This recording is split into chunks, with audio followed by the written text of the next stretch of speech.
What is going on, ladies and gentlemen of the tribe? How we doing? Welcome back, everybody. How we all? Y'all ready for another episode of Tribe Talks? I sure am. Just getting everything here. I can see who we got. We got Wolfie. Hey, Wolfie, how you doing, brother? We got Faithon, we got Zimzam, we got Evo, we got Throny, we got Jar Jar, we got Arnold. Oh my god, we got Lord Megatron and Mikhailovich. Stefan, how you doing? We take a lot of time out of our lives to provide you with content that you get to listen to and, hit us with all the abuse if you wanted to. So a like costs you nothing, but it means a lot to us because we're incredibly vain and self-important. So a like would help. Pretty please. Thank you, guys. Yeah, I'm super excited for Bane. I've red boxed now, so that is 3 in a row. We've got those shards. They are locked in, baby. I don't have much gear. I have no Zetas. I've got one Omni saved for him, which isn't going to matter much if I can't Zeta him. And I'm building up my relics signal data after blowing it all on various other projects, such as, Bo-Katan, and then we did R9 Wampa, and I took Droideka and B2 to Relic 3, because, my guild needs Omnis and stuff like that for TW teams. So I'm kind of spreading myself a little thin, and we've got a bunch of brand new marquees coming out that are all going to have to go to like Relic 8 for the new raid. It's all a very busy time in Galaxy of Heroes, but I'm happy. Last minute penalty to Italy for the win. I thought it was 13 all. I thought it was a draw in the end. When's the vote? Huh? What? Oh, vote for Wolfie's next Relic 9. Sick.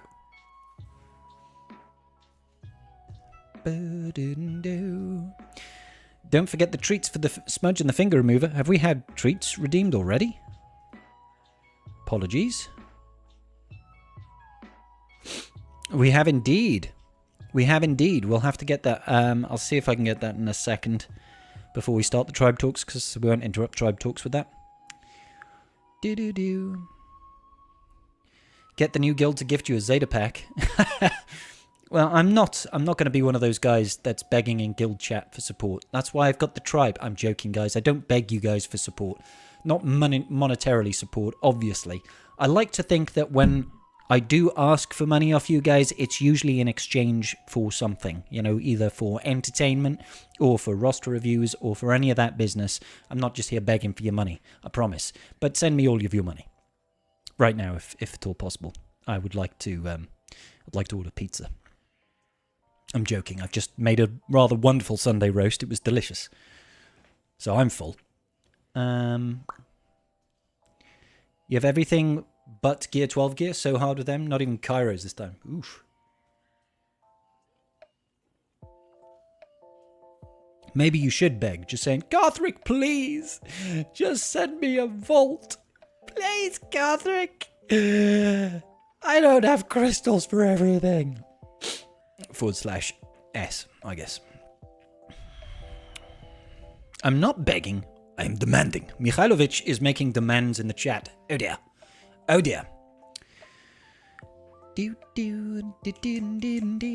Lamb again. No, not this time, Tom. This time it was just chicken. We can't afford to do lamb all the time. Whilst lamb is delicious, Tom, it's a bit expensive. So I could spend 10 to 15 pounds getting some lamb, or I could spend like £3 and get a whole chicken. So lamb is a treat rather than the norm. What's going on, Astra? How you doing today? You didn't mod her and everyone was too tired to vote on the next one. That's fair, Wolfie. I'm glad you hit your R9 though, dude. Congrats, man. What about beef? I mean, we could do beef. Mr. Scribble just prefers white meat, so... Like me, you know what I mean? I'm a fine slice of white meat. You don't eat meat because it's expensive? Oh, I mean, yeah. Right, I'm going to go grab the kittens so we can do Dreamies for kittens before we start Tribe Talks, because I think Karth is already waiting for us in VC, and I'm sure Wolfie is probably there or won't be long. I can't actually read that message. What did it say?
Girl. Ow. Indy. Hey. No. That's my finger. That's my finger. No.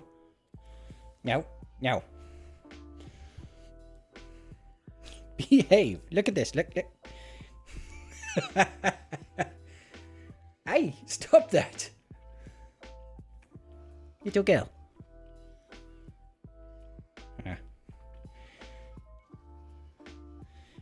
Yeah. Ow. Her tongue going just gets me every time.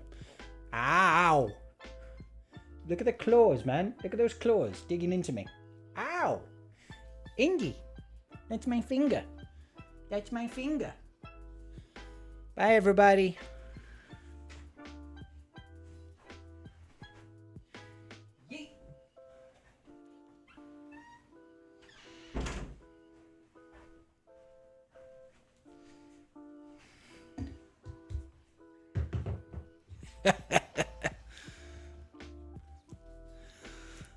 Oh dear. Okay, so it looks like that this little Tarples Whaling Fund, which I'm going to have to try and get to work correctly, didn't adjust itself for Carthrick's £5 tip there. So let us adjust itself for Carthrick's £5 tip. Just the tip. Why didn't that work, I wonder? It's probably because Stream Elements is being awkward. Awkward porkward. Let's go session data. Goals.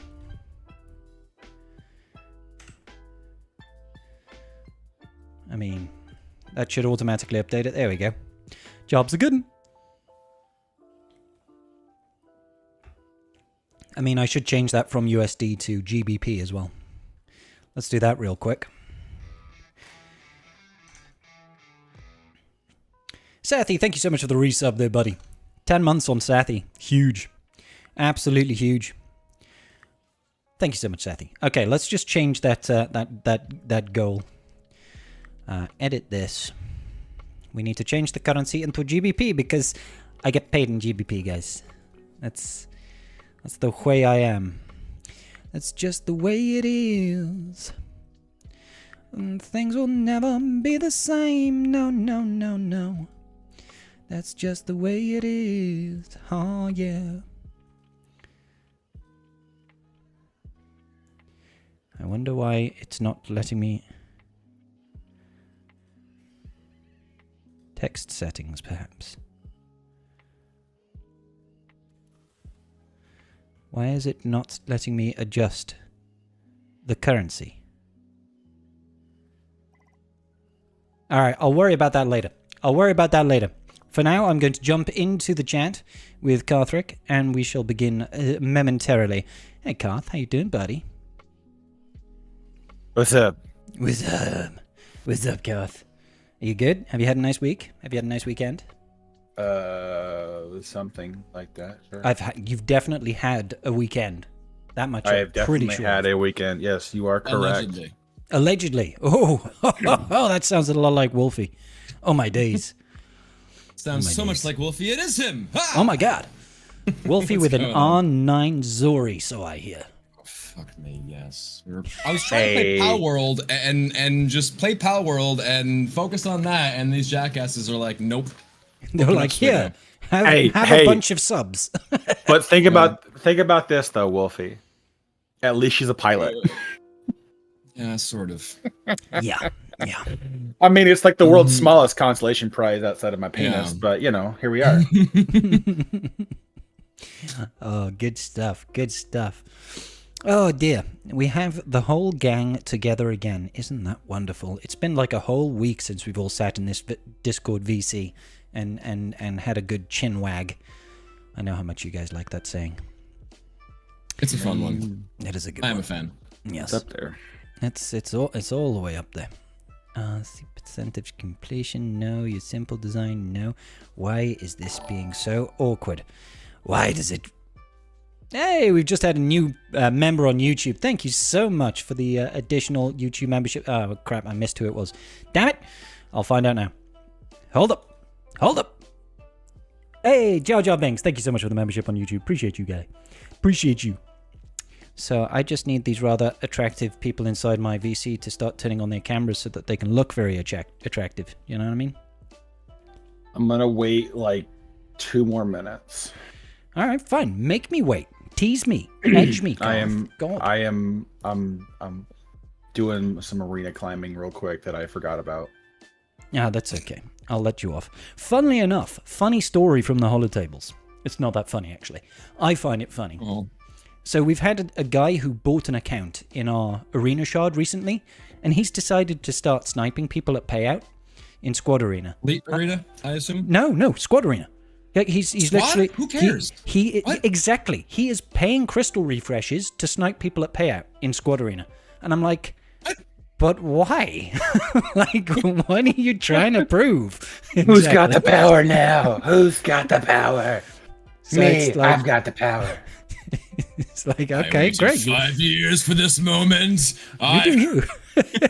But honestly, it's actually been kind of fun locking him out at payout, because it's like, yeah, I'm not spending crystals to refresh, but it must be annoying for him because he's like, darn nabbit, I can't snipe them at their payout. So there's like 3 of us that keep on locking him up at payout times. It's quite funny. But I never expected in 2024 in a 6-year-old shard to be considering getting, payout sniped in Squad Arena, where it's basically worthless. Right. It's just kind of weird. So yeah, it is what it is.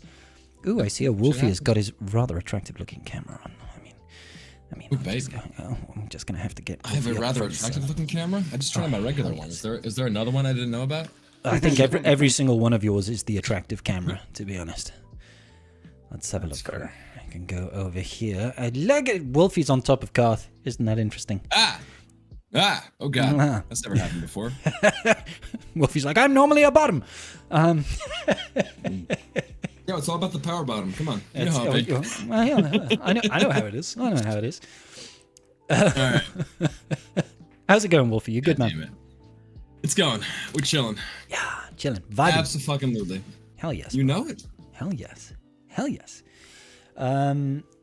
So they just shadow... I've heard something about this PK. Hi, PK. How you doing? Maybe that's a discussion for Tribe Talks, but what exactly has been this shadow nerf to the DTMG Cron? Do you know anything about this, Wolfie? Shadow nerf to it?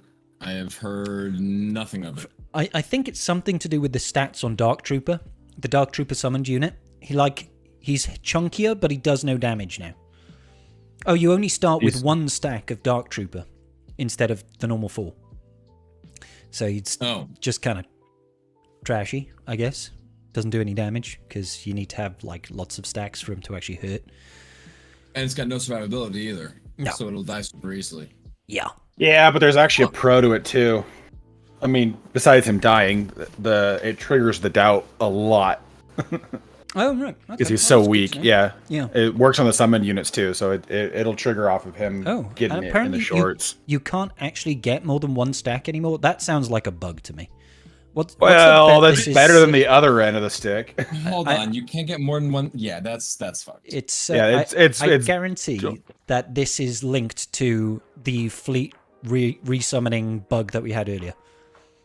You know, the one where it was bugged. His Cron was bugged prior though, because it was allowing you to scale beyond 4.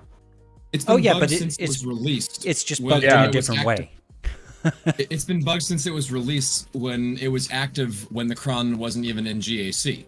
I faced this Cron in GAC before it was actually active in GAC. It's been bugged since they put it in the game. Yeah. Like everything has just been fucked. That it has. Wouldn't be a CG game without it. What are you talking about? CG know how to code. Everything works flawlessly in this game. Yeah. Maybe. Yeah. You got a hit of that Kool-Aid you've been drinking? I've been hitting From a that certain point of Pepsi view. Max Cherry. Is that maybe. close enough to Kool-Aid? I don't know. It's Kool-Aid adjacent. What's going on, Ryrock? Oh yeah. Oh god, I guess that was a satisfying click. Technically, well, yeah. So the bug, I would say, technically speaking, would be that you're not allowed to gain anymore, because nothing in the Datacron suggests that he should be summoned with 4 stacks. Yeah, but that's just standard Dark Trooper mechanics, isn't it? I mean, standard, sure. Yeah, I'm with you. I agree, but it's what CG does best, right? We didn't say that, so therefore you can't say we did. They have the wiggle room to say, well, we never said it was coded like that. Well, it's not broken. We like, fixed it. Like what they did with Bane last week, right? It's like, well, we couldn't get his mechanics to actually function the way we designed them, so now we're just going to change the design so that they function the way the mechanics function. I know, but the way they communicated that was, it sounded more like he was supposed to be bonus turn, not 100% TM. Like, I mean, that's what it came off as. That's what it sounded but like. maybe they're just, covering their asses and saying, "Whoops, we give him bonus turn." I mean, but actually works out pretty well. So the problem is that he was getting a turn meter. Mm-hmm. Outside of inside of a verse fighting a JMK, so he was mechanically he was taking a bonus turn, which is I think what their intention was per se, but outside of that, it was not how it was written. So, but again, it's one of those things where they did that with the Jawas too, right? They found a bug with the Jawas. They're like, we don't want to fix it, so now it's just a thing. I like that's the best case of bug becomes feature, where it's like, oh my god, Jawas are just flooding people with thermal detonators. Actually, it's kind of cool. Let's leave it in there. It was Jawas versus Geos, right? It was when the GBA first came in. They were like, unintended thing, but you know what? It's kind of funny, so we're gonna keep it. Yeah, it's like the only thing they fix. The only thing they fixed was Bosk lead, because it used to be any ally taking damage, or that's what the way that it was coded, and so you throw Bosk lead in there really fast. He taunts. You can't touch him. Oh yeah. And then they just get oodles and oodles and oodles of. So you could take basically Gear 11 Jawas in with a Gear 9, Gear 13 Relic 9 Bosk, and they could never touch him.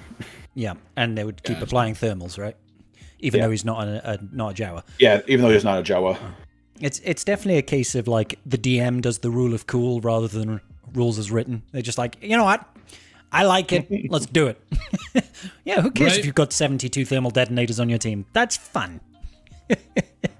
That's not unreasonable. No, there's no way you would die from all of those going off in such close proximity. To be fair, I think it's kind of a cool mechanic, and it elevates that Jawa team from basically doing nothing to doing something in certain scenarios. Yes. So I think as far as game balance goes, it's actually an okay thing to have in the game. What's going on, Trent, Tumblr, Vin? How you guys doing? Yeah. So maybe, seeing as though we're already chit-chatting, chin-wagging, and having a good old time here, we might as well start this inaugural... Tribe talking, if you will. We might be a tribe, and we might be having a talk. Do you get it? That's the extent of the imagination that my brain could come up with when it comes to the idea of a podcast name. I'm so creative. Yeah, so this is apparently episode 25, which in some circles you'd say is a halfway to 50 or a quarter of the way to 100 podcast episodes. So we're basically on episode 100. Congratulations, guys. We did it. How we doing, Wolfie? How we doing, Carth? Are we having a good time? You having a good time? Yeah, math is flexible. It's more they're more like guidelines, you know what I mean, rather than strict rules, I think. More like guidelines, really. They're more sort of guidelines.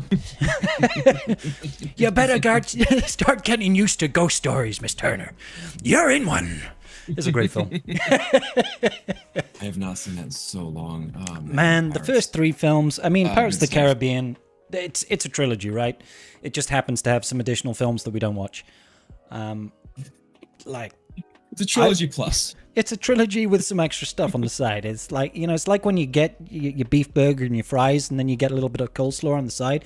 Just like, well, it's there, but I'm here for the meat and the fries. You know what I mean? Yeah. I mean, coleslaw is good. I mean, I'm not saying it's not. It's not the part we're arguing. It's just like, it's not the main event. Yeah, if I ordered a burger and fries and there's coleslaw, it's like, I'll be happy that there's coleslaw. Mm-hmm. But I'm eating that burger first. Got to prioritize these things. So yeah, we are known as the Welshman, the Whale and the Wolf, and we win at everything because of all those dubs. So What has happened? Speaking of which, oh, I see moving box of glory, and Wolfie has all of a sudden become a bottom again. Oh, it seems to be struggling to get Karth up on the screen. Karth is having a hard time getting up. There he is. The camera takes a hot minute to load up. Is it because of all that hotness? Sure. Yeah, that's the lie I'll tell myself again today. Yeah, good to see your beautiful face. I'm once again the only one without some form of a hat, and in no way is that present. Yeah, that's just because I didn't want to shower this morning, and my hair is a mess, and so the hat is containing the chaos. I see. Well, mine is because everybody knows I'm actually powered by photosynthesis, so I need to have as much exposure on the top of my head as possible. Otherwise, I just wouldn't be able to talk or think. So yeah, you just don't. You don't have the window open, sunbathing topless while you stream. I'm just saying. That's not the only thing. I go bottomless. No, there you go. He's got special lights installed in his room. Don't worry. They help. I mean, you could just quite easily just have that little black bar across your chest. I mean, yeah, I've got a physical one. It's like I hang it around my waist like a sarong. It's just a little black bar to cover up. It's not a very big black bar. I mean, it's cold in here. It's tasteful. Yes. There we go. Tribe Talks is not streamed on Wolfie's channel because Wolfie doesn't stream while he does Tribe Talks. It's as simple as that. If he wanted to, he could absolutely stream during Tribe Talks. But yeah, why try harder? Seems a bit excessive. It just seems a bit excessive. We stream enough as it is, right, Wolfie? We don't need an extra stream. I think we'll be all right. Yeah, I think we'll manage. Yeah. Fun. So this is the podcast where the only thing we discuss is Star Wars Galaxy of Heroes and absolutely nothing else. We run a very tight ship here. That's what she said. That's another Pirates of the Caribbean segue, by the way. And tight ships, you know what I mean? So on the agenda today is whatever we decide to talk about. However, there has actually been some minor updates to the game, so we have kind of news. Amazing. How about them Gungans, though? Like, Boss Nass dropping to the tables. I like to think that this means that Karth is going to owe me $20 because, I think Gungans come in means Queen Amidala is going to be the next conquest unit. And we placed the bet last Tribe Talks. Did we? Did we take that bet? We did. We can go back and play it if you want. I'm going to tag you in it. I never shook on it. Yeah. Verbal agreements, they're binding. They're binding in the state of Scribbletopia. No, the math I did on it, there's just no way they can release the raid this summer without her being the next conquest unit. It's just impossible. Exactly. Yeah. Because it's like with her being the next one, the what the hell am I trying to think of here? You're thinking of timings?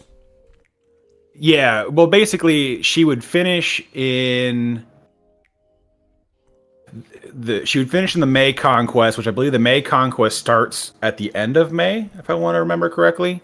Okay. From if I did the math correctly, so it actually ends in June. Yeah, that makes sense. So if that's the case, then they could wait up until the fourth conquest that she would be in to launch the raid to give people a little bit more time to get ready for it, which would still be sometime in July. Yeah. But I would probably put the raid showing up sometime by the end of June would be my guess. I think we've talked about before. It'll be telling when we get Tarpals. I'm assuming Ruse Tarpals is coming next. I just assume that the Order of the Marquis coming up is going to come in the order that the order in which they listed them. So it'll be Tarpals next, then it'll be the Boomadir, and then it'll be the Phalanx. If Tarpals comes really quickly, like next week, which would be super quick, as opposed to the week afterwards, then I mean, if the Marquis events stay the same, it makes a good amount of sense, right? Yeah, because for sure. They're very favorable. It's a lot less lower investment to get to 7 stars right out the rip. I could see that being a motivational reason for them to don't have it every week. Don't just gloss over that. That's a big change over there. The new Marquee releases over there. We need to spend a good 45 to 50 minutes talking exclusively about how awesome that new Marquee schedule is, because I flipping love it. I love it so much because it benefits everybody, whatever path that you choose to take. If you choose to not whale on this new marquee event, just to completely segue into something that I want to talk about, Carthrick's not important. Shut up, dude. I'm joking, clearly. But if you choose not to whale whatsoever on a marquee by Carthrick, we love you, really. Then this change to the marquee structure makes absolutely no difference to you, right? Like, it's no different than any other marquee. Mm-hmm. However, for everybody else who either whales to get to 7-star or perhaps just buys the $30 pack to get it up to 4 stars, the amount of extra benefit that we get through the lifetime of the marquee pack event, for the week, is actually huge. It's such a big improvement that it really incentivizes the dolphins and the smaller spenders to actually put some money down on a marquee that they might never normally do, and it pays back the whales for a little bit of early investment. I think it's a really, really good improvement over standard marquees, and I know it's not going to happen, but I hope they do it for every single marquee going forward. Every single one we ever get. I would be so happy, but I don't think it's going to happen. Maybe not everyone going forwards, but I mean, I think there's a good chance to do that for the Gungans at least. Oh, it's guaranteed. I think it's Gungans, pretty much guaranteed for the Gungans because at least for these guys. So the Gungans, and I could see potentially the 2 Galactic Republic characters that are coming after them. Partly why I think the Gungans will get the treatment almost guaranteed is because I guarantee you Jar Jar drops quickly after the last Gungan comes into the game. Oh, yeah. Within a month would be absolutely would be my expectation, and then they'll cycle it back once a month for the first few months like they've done so far with Bo-Katan. You don't think it's going to be a permanent journey guide, no?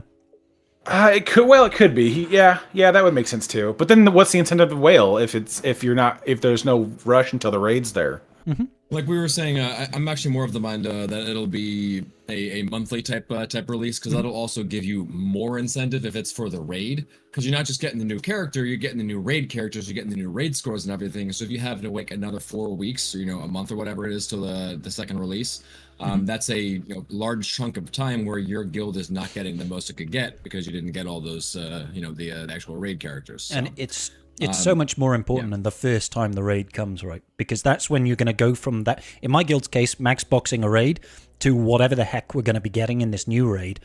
The quicker you can close that gap and start earning the Mark III currency all over again, that's the better off you're going to be. So if the pressure is on really quickly at the start, it's like because of the drop in resources that you're likely to get, depending on your guild and what the development of the overall guild roster and stuff like that. Getting it quickly is super important. Yeah. As long as you're not spending crazy resources to get then the earlier you invest, the more you'll benefit from it. It's just basic over there. And like I said, as long as you're not going and spending tons and tons and tons more, then you never benefit from that. But that's a whole in-depth question you got to talk to yourself about. So, yeah, for sure. That is certainly a thing. What's your thoughts on this new marquee structure, Karth? Yeah.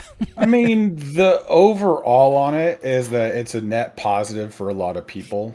It's gonna be a good experience. It's gonna be a good overall. I think that's not what I wanted to revert to.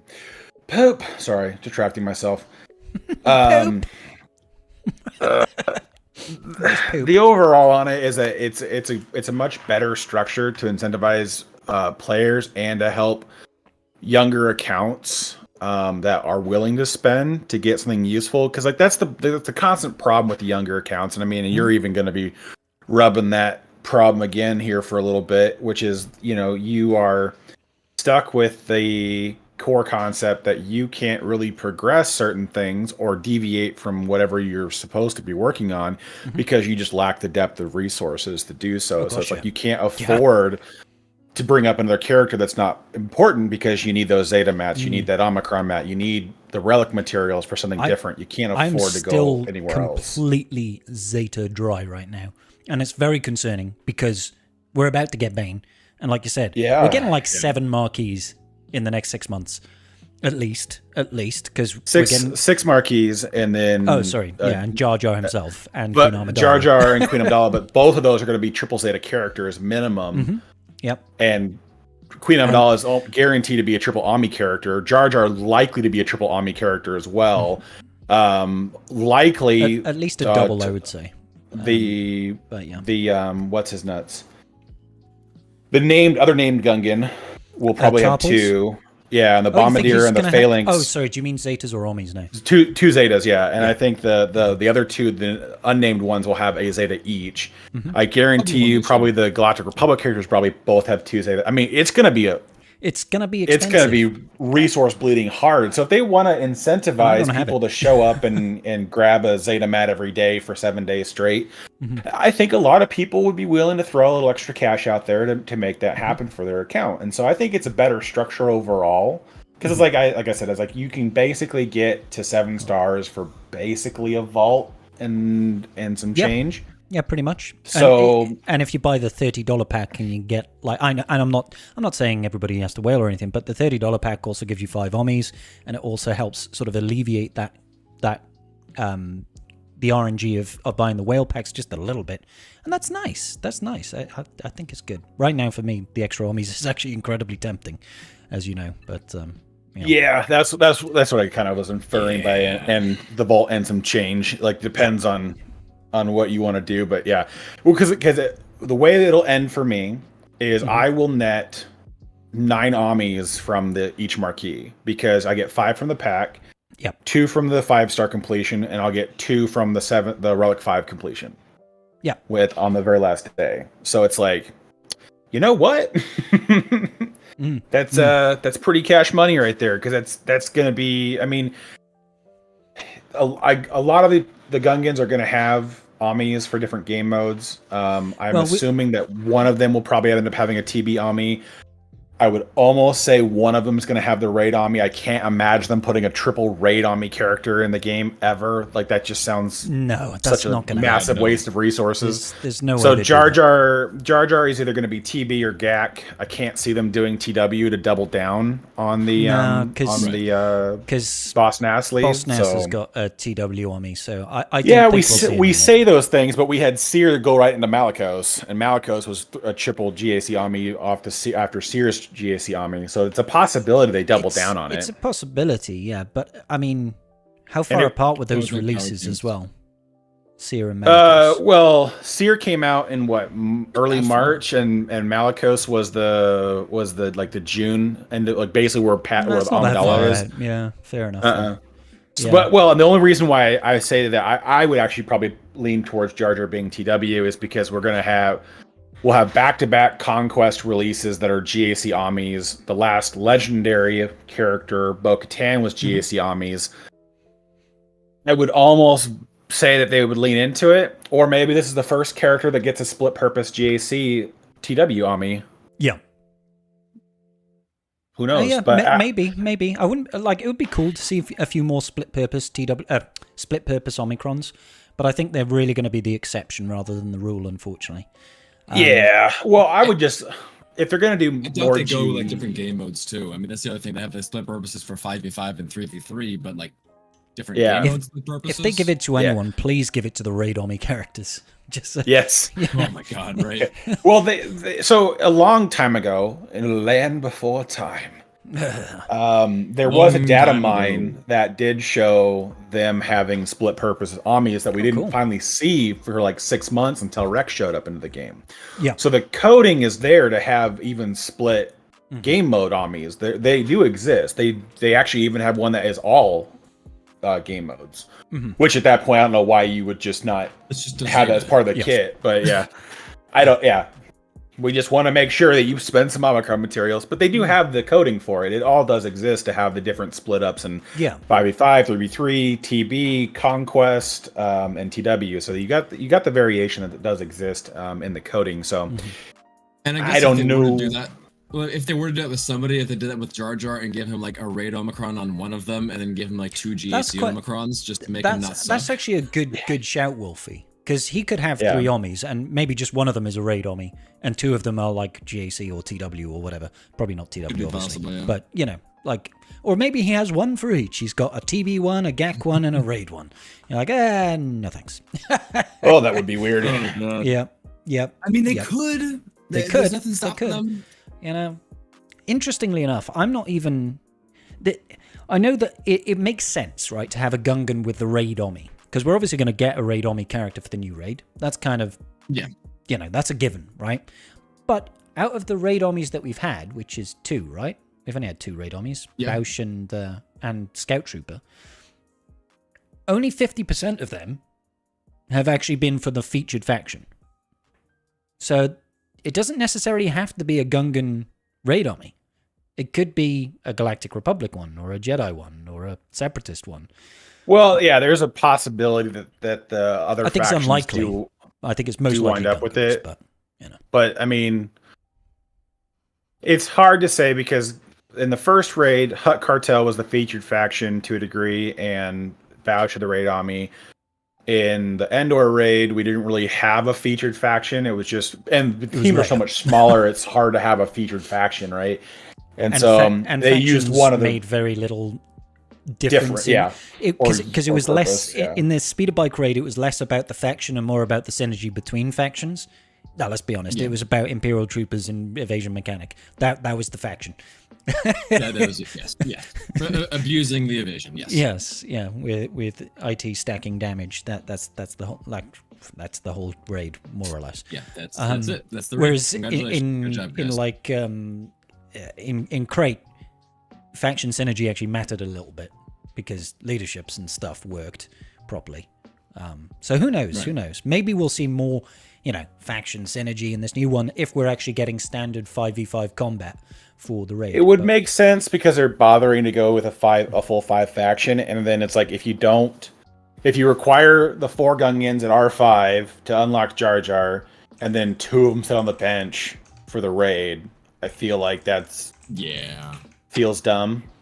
Yeah. But I mean, I think the reason why they're going to go back to 5v5 is because it forces you to relic more characters.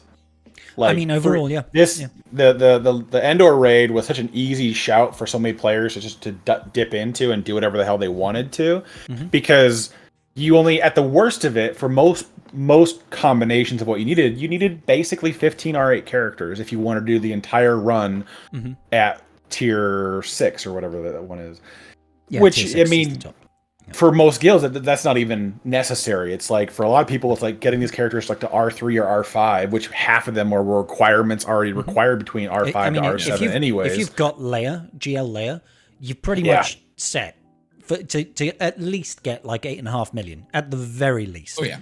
And that's if you're half-arsing it.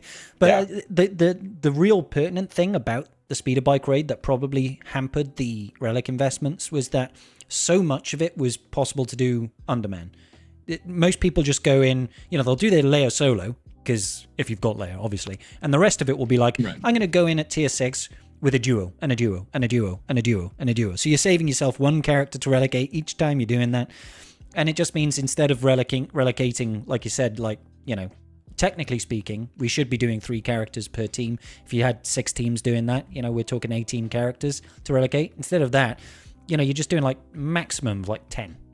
So the real question, and this is somewhat tangential to what we're talking about now, is if we go back to 5v5, do you think they will have the same or less amount of attempts due to the... I think we'll go... Ooh. That's a really good point, Carl. No, because we're only doing it once a week. We're only doing it once a week now. It'll go back to the crate number. I think it makes sense to go back to 5 attempts, but I think if CG really want to, I think if CG really wants to be mean about it, they could leave it at 8 attempts and it'd be 5 characters, and that would suck. Yeah, because it'd be 40 characters. I don't know if they have even enough action depth for that. It's like we were predicting, like with the Hutt Cartel one for the Krayt Dragon. It was the 5 teams, the 5 attempts with 5 man teams, 25 characters. Great. So we said, if we have to do 3 men teams, it'll probably be 8. We were right. It's gonna be this exact same. They're not gonna go and say, by the way, this thing has to go and do 40 characters because fuck you. That's why it's not gonna happen. They're gonna have around the same one. I mean, I love the sheer optimism there, but it's like, for me, it's like the change that we don't have similar is that we are now raiding once a week compared to twice a week. The once a week was the reward adjustment. That was all in the rewards and that sort of stuff. That was the once a week, twice a week, whatever thing. That was the only difference over there. that had nothing to do with like how many teams you were running. I agree. Yeah. I agree. I agree with Wolfie on this. I don't think it's likely, but I think if CG wants to be horrible about it, they can. The only thing that I think will stop them from doing something like that is a public outcry, because people will lose their proverbial minds if they see they need to potentially relic 40 blooming characters. And B, it's going to be really hard for people to start relicating 40 characters if they've just lost all their rewards from Speeder Bike Raid, where they're getting far less Mark III currency, which is but that's the problem we have with every freaking single one that they do, right? Because absolutely. You're never going to get out of it. And I think it's Eventually, 100%. Eventually you will have every single character. Eventually you'll have relics. a roster like Karth's. Yeah. Eventually everyone will have 13 million GP and we can all live in this world of merriment together. But that's when Relic 10 comes. Yeah. Mm-hmm. That's when the fun begins. That's interesting. Oh my days. Yeah. It's all very exciting times. Very exciting times. I want to see more information about it, but we've got a long way to wait. Now, you said already, Karth, actually, you think it's going to come, the new raid, I mean, is going to come sort of end of June period. I was thinking July or August, but I think the real teller is going to be how quickly these marquees come out for Jar Jar. Because the quicker that comes out, I have to feel like the legendary for Jar Jar doesn't make sense to come out until the raid is imminent.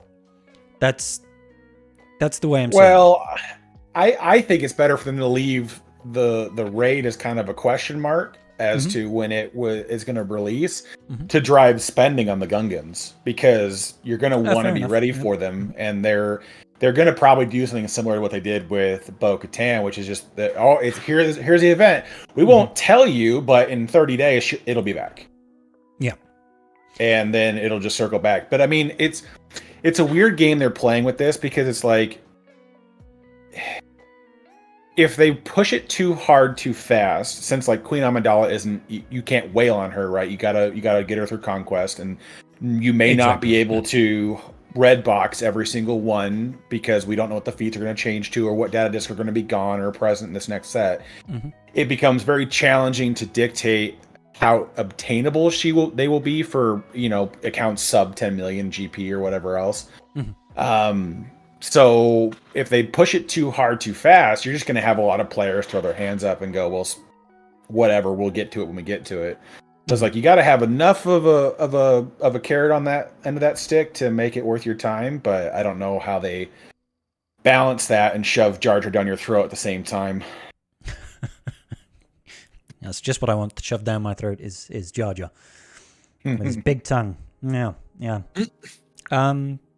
Yeah, so it's kind of, I think there's a visual. Yeah, there's an image. I think it's kind of telling, really. I feel like Queen Amidala is, her conquest release is probably the best barometer we have for when this raid is going to drop. Because there's no way the raid releases before people can reasonably have her unlocked, right? Which is bare minimum third of her conquest finishes. There's no way the raid comes out before then, right? So no, because why would they bother to mention that she's going to be important in the raid if you can't even use her for the first month of the raid being active? It doesn't make sense. So it's like, realistically, I would like to see them wait until July's conquest is concluded before they push out the raid. That's what I'd like to see.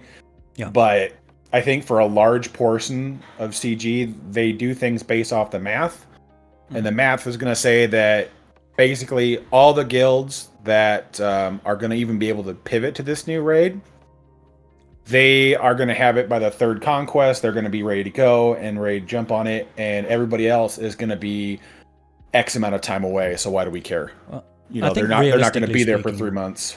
If it's anything like Speeder Bike Raid, every guild is going to pivot immediately. Almost every guild. Oh, you have to. It's just whether material, so you have to. Exactly. I'm really hoping we get something else apart from, by the way, you've just lost all your rewards again, and here's your your Mark 3, not Get 3, raid rewards as your new. It's like new raids are exciting, but the thing we're getting is a new raid. Yeah, is less motion sickness potentially, hopefully, maybe. I say that facetiously, but I actually am.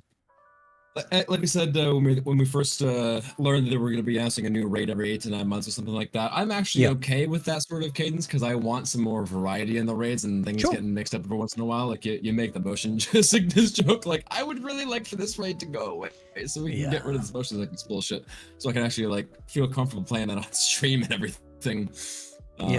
But we'll have to see for sure. Yeah. Getting closer. I mean, I don't mind. I don't really mind the raids disappearing every 9-ish months, give or take. It's obviously not ideal because it forces you to constantly be relocating stuff. But I do like the idea of new content. It's a funny double-edged sword though, if you think about it. What if they release a raid that is like really fun and enjoyable, like really good? say Battle for Naboo is just like. It's just the tits. You're like, wow, I love this raid. The nice complement of strategy and ease of play. Exactly. And then 9 months later, we get something that's just awful, just like not fun. The battle for Mandalore. Any raid that we do, no matter how well, amazingly, perfectly, fantastically designed, is going to get bored after a certain amount of time. I mean, Sith Raid was great. I mean, Lightside Geo, we had a lot of good things over there, but they just got boring after running them the same thing for years and years and years and years and years. So I'm kind of okay with that. But I mean, but the thing is it took the better part of what? How long did it take the first guild to max Sith Raid?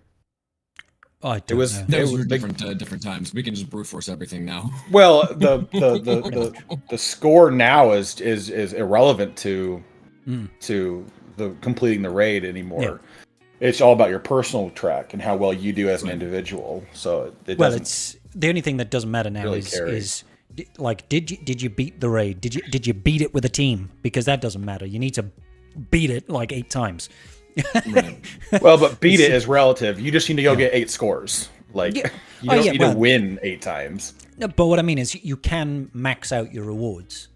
It's just beating the raid is just kind of getting closer.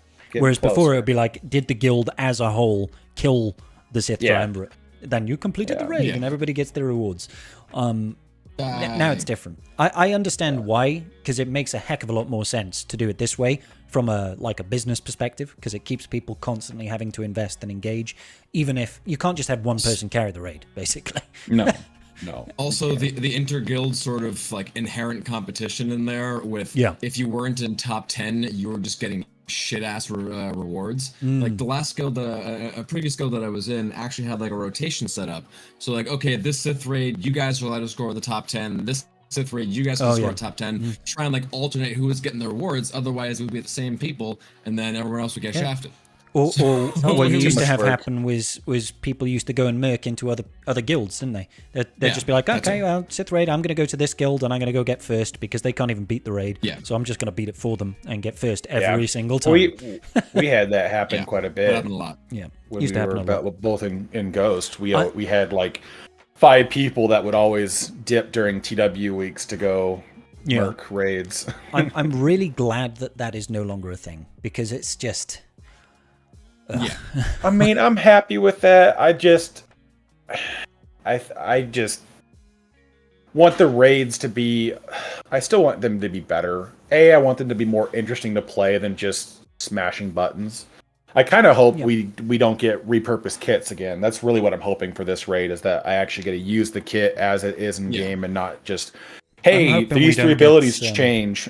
I'm really hoping we don't get remodding requirement or retooling of how mods or stats rather affect. It was an interesting idea, but I think it just kind of disenfranchises a lot of people that don't have mod depth, because it's like you can't hit certain thresholds without relic levels or just very good mods. It's like how many people have a full set or multiple full sets of, speed plus whatever with 5% offense on everything, so that you can get your 6,000 or 10,000 damage. Tenacity. Although these days I don't mod for tenacity. I think actually tenacity is actually a massive red herring in this raid, because I find that if you evade an attack, I'm talking item teams now, so Imperial Troopers with evasion mechanics. If you have your rebel character evade an attack and it drops his stacks, in my experience, if you're trying to push for the top end like score on that particular team, say like 2.5 million with Piet and Han, if he evades one attack, it doesn't matter if you've got 100% tenacity or 0% tenacity. Any loss of your evasion actually just screws the run for a max score anyway, so you might as well just restart and not bother modding for tenacity at all. Like, I get it if you don't care about hitting that 2.5 or high 2.4. If you're settling for 2.2, it does matter a little bit because it means you don't have to run it as many times. But I'm kind of anal about that sort of thing, and I'm like, I must get the 2.5. I did it last time. I'll do it this time, damn it. So I just don't bother modding for tenacity. The Imperial Troopers I really don't care for. The Rebels and Ewoks I still try to hit it for the tenacity thresholds, just because it can be helpful, but it just depends on the composition too, right? Because most, like, I think 4 of my runs are 2 Imperial Troopers and then 1 Rebel. So it's like I'll have Hera with Death and Scout, and then I'll have Piet with Han and Stormtrooper and things like that, where it makes it easier to balance the damage out because you've got that second Imperial Trooper just absolutely clapping cheeks with, with the evasion stack. So it's like if you lose 10, you can still recover that damage a little bit towards the end and still, fight it out. Because at a certain point, especially when you're doing that strategy, you have to stop gaining evasion. Otherwise, you do too much damage and you'll... at some point, you can't line it up. Yeah, you'll drop somebody too low. Like you need to get them like below 20 so that you can one-shot them with anybody that takes their next turn. So usually 16 to 20 is what you're aiming for. And then you need to kill the other guy as fast as you can. And so it's like you gotta balance that out. Final wave over there. Yeah. So it's beneficial to have that kind of stuff, but I mean, very few people are gonna max all those characters out. Now, granted, at least we're not all like right now. I don't remod very much for the raid anymore. Like I just do the remodding for the Leia one, and then I think I just make sure that Drogon has enough offense. But other than that, you don't really need to. I mean, yes, you will get better scores with the optimal, like perfectly ideal modding. Sure. I think having perfectly ideal modding allows you to get away with using 2-man teams rather than the 3-man teams a little bit more effectively. But end of the day, it's not like a huge, realistic, like giant, drastic difference in here. So no, it's never. It's usually at the tier 6. It's usually a difference of about 100 to 200,000 per team. Yeah, which is like over 6 teams or 7 teams. Yeah, it can make a difference. It's an extra like million and a half. But it's like, does that really? How much does that matter to you based against the time investment of doing it? The RNG involved in the matches, because there's plenty of RNG that goes involved. Like I said, but my whole tenacity shtick, it's like, do you evade an attack or do you not? Do you lose those stacks of evasion or not? Can sometimes be the difference between hitting that 2.5 million on a Piet Man or not. That enrage timer going on to you a little sooner or not. It's like, do you wind out at 96% or do you wind out at 99%? Because that means you have time. That's the difference between having time in the next phase to set it up or not. Yeah. And but I mean, it's not, and sometimes that even that 1.2 million in that extreme scenario, that point difference for the extra 200k per team, sometimes that's not enough to make any kind of a difference to either your personal rewards or the guild's total track rewards. So it's like, there's it gets to a certain point where it's like you have to set your own target of what you want to achieve. And so it's like, if you need an average of 13.5 million for the 6665 box, then it's like, okay, well, how you get there is completely up to you. It's like you can do 8 runs, net 2 million on auto for basically all of them, and you're already at 16 million points. So it's like, all right, well, there you go. But if you don't want to do the R8 investment, which I understand, that's a lot for a lot of people, then you got to start looking around where else you can plug and play those particular materials. I was like, I've heard. I've heard it's a big investment. Apparently, I wouldn't know. I mean, all my roster right now is Relic, and it's not. Carth has still got a couple of Relic 5s still in his account, right? I've got 9 Relic 5s, 1 Relic 6, and then everything else is R7 plus. Oh gosh! Except, well, I don't know. Actually, did you actually wail on Boss Nass? No. I mean, I did. just not in the not fact seven that I stars. took him to He'll six. be I 7 took stars by him. the end, Yeah, right? yeah. I took him to 6 stars, and then I got the 10 shards for completing that shard. They gave me 90 left. So for the rest of the event, if I show up every day, I get 15 shards. So I just needed to do that. So I will 7-star the last day the event is active, and then I'll do tier 5 and 6 or whatever they are, and get the 7-star, then the relic 5 tier done, and then get my Amis and GTFO. Yeah, don't blame you. Don't blame you. But there you go. I was not going to spend the extra $100 to get the 7 stars. And what actually do you get from the relic 5? A Zeta a day. A Zeta a day. 7 Zeta mats. Yeah, two Amis for the first completion, and then it's 7. I think it's a Zeta a day. I mean, realistically speaking, I still occasionally get that in the Jawa scavenger for 1,600 crystals to get 7 Zeta mats. So it's like, do you want to spend an extra $100 to get 7 Zeta? Or do you want to spend really like for, $20? It's really for those new players that are the younger whales, where it's giving them the opportunity to get these characters up online and functional without having to dive too far away from whatever else they're working on.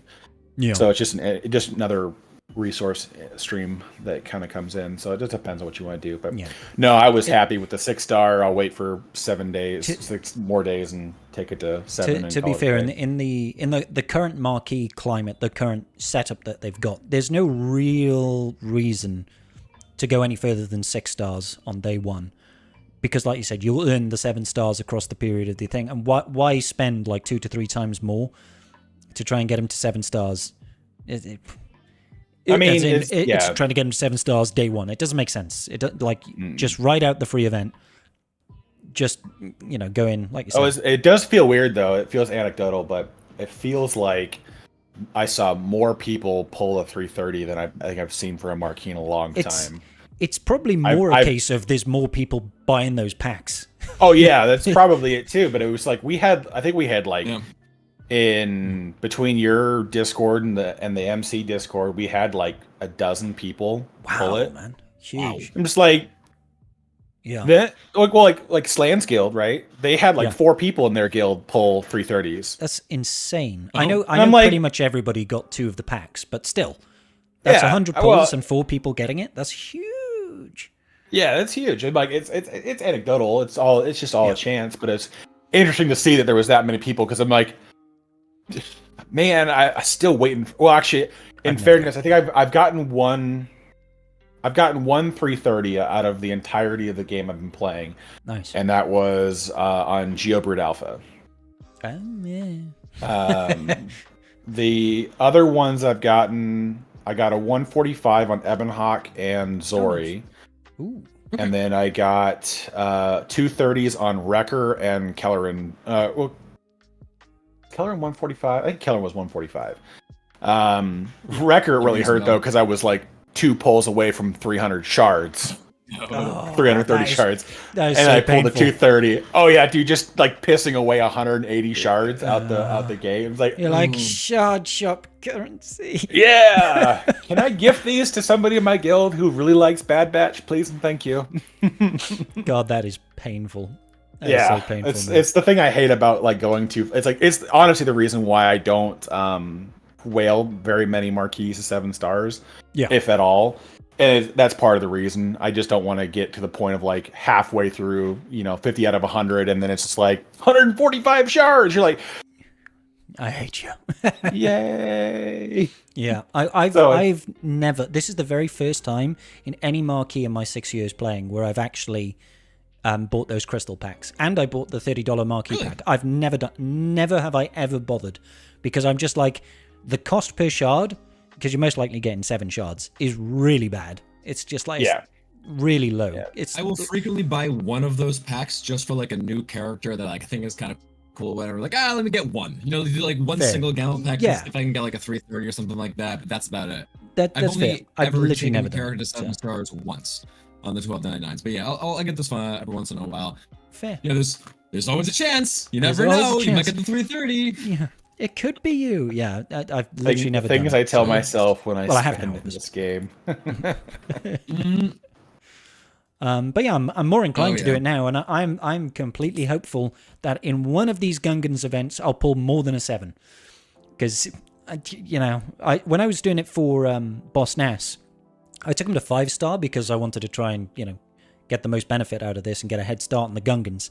And I had to pull a couple of the packs, and I got it was just 7, 7, 7, 5. I was like, screw you, 7. Yeah, it's so demoralizing. It's painful, man. It's so painful. So I didn't get any. I just got bad luck, basically.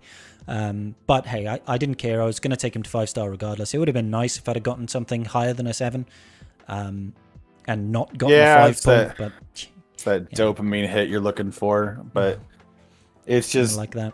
I just look at it from I buy shards up until 115 out of 145, and then at that point I don't pull anything interesting. I just buy the whatever gives 30 shards in the store, and then I just shelf the character until I can shipment farm the rest of it, because it'll cost me half. Yeah. It's just a good stopping point, and almost to this point I'd say Keller and Beck was the exception to this, is that they haven't ever released an event without the characters at least being in shipments. Kelleran was the 2 days before. No, well, no. Kelleran was in shipments the week before he went into the update, and so if your weekly hadn't happened yet, which will only really have happened if you were all the way across the other side of the world, you had an opportunity to buy the weekly store twice before the event went live, which means all you would have had to come up with was 15 shards, in theory. But it came out just before, so it wasn't what I would call. It was painful, is what it was. The best experience. But I don't care now, because I have Bo-Katan Mandalore, so it doesn't matter. In fact, I'm actually a little bit shocked we haven't seen her event return yet. Where's Bo? Is Bo safe? Is she okay? CG must. She's only been gone for 2 weeks. I know, right? CG must be itching to release Bo again. Well, we should really get that Bo-Katan marquee out. A marquee event. I mean, I wouldn't be surprised if she drops. I wouldn't be surprised if she drops sometime next week. I think they'll wait until March. They'll wait and March it'll be 3 months. No, because they want to get the Datacron use out of her too. So yeah. I would say that they would probably try to push that out. The other thing too, of course, is that we still have Mandalore on the horizon at some point showing up into the game. So I can't wait for that. I can't wait to hear a little bit more news about that. But I just want to know what the rewards are. That's all I care about. Yeah, I have a feeling it's going to be quite a while. I think all of their focus right now is Gungan Marquees, Jar Jar event, Queen Amidala raid. I think Mandalore is going to come after all that. I wouldn't be surprised, but it just feels so weird that they led. I suppose, with that. Yeah. Well, I mean, they may have some more people to be helping out with the game, though. Oh, right? Yeah, that's fair. They have an influx of additional staff now, due to a rather unfortunate. Real quick, you've got a little bit of a crackle in your. I know. I can see in chat. I'm trying to do things, but I can't actually hear it. So I don't know what to do to change things. So yeah, it's just one of those things. I am aware. Thank you. I thought it was just me in the Discord call hearing it, because my headset will sometimes do that if the connection is not 100%. So it'll start to crackle. And so I was like, "Is it me?" Yeah, I don't know. And then I saw it in chat. I'm like, "All right, it's not just me." No idea. All right. I love technology. Sometimes it just doesn't work for no reason. Well, because the funny part is you still got that you got that nice fancy new mic, and it still has some of the same problems the other one did. Yeah, which makes me think it's just a complete software. What I really need to do is I just need to do a complete fresh install of everything on my PC, and I really don't want to do that. The amount of stuff I've got on my PC right now, between streaming software and all my stuff I use for all my YouTube thumbnails and everything like that, I don't want to back it up and do a fresh install and reinstall things one at a time to try and fix it. It just that will take me a whole day, literally a whole day to do. Ugh, Gross. For like next to no net benefit. Yeah, well, exactly. To fix a problem that occasionally happens. To maybe sometimes. fix a problem that maybe occasionally happens sometimes. It might, it's just like, oh god. But I do like my new mic. It's nice. It's good. It's good. Yeah. So I've completely forgotten what we were talking about. Oh, Marquise. We did Marquise, and we were talking about Mandalore and stuff like that. Oh, Mandalore. Yeah. So maybe they do. Maybe they do lead with Mandalore. Maybe theoretically speaking, they're done with the Marquise for the Gungans. They just need to roll them out. I mean, probably not. But my head. The reason why I say it, I guess, is my head. Where my head's at with it is that if they push Mandalore out sooner, it gives enough time for that to be accessible for when. I would be floored if they don't put out Naboo as a planet as well. So it's like, if they want to put some distance between the two of them, give us Mandalore in the next month or two, and then by the end of the year, push out Naboo. And then that way you can capitalize on all the shit you made us farm in the last 7 months. See, the Naboo one's an interesting one. Because I find it difficult to... I know it makes sense to have Naboo as a planet. I find it hard to believe they'll release 2 bonus planets in this year.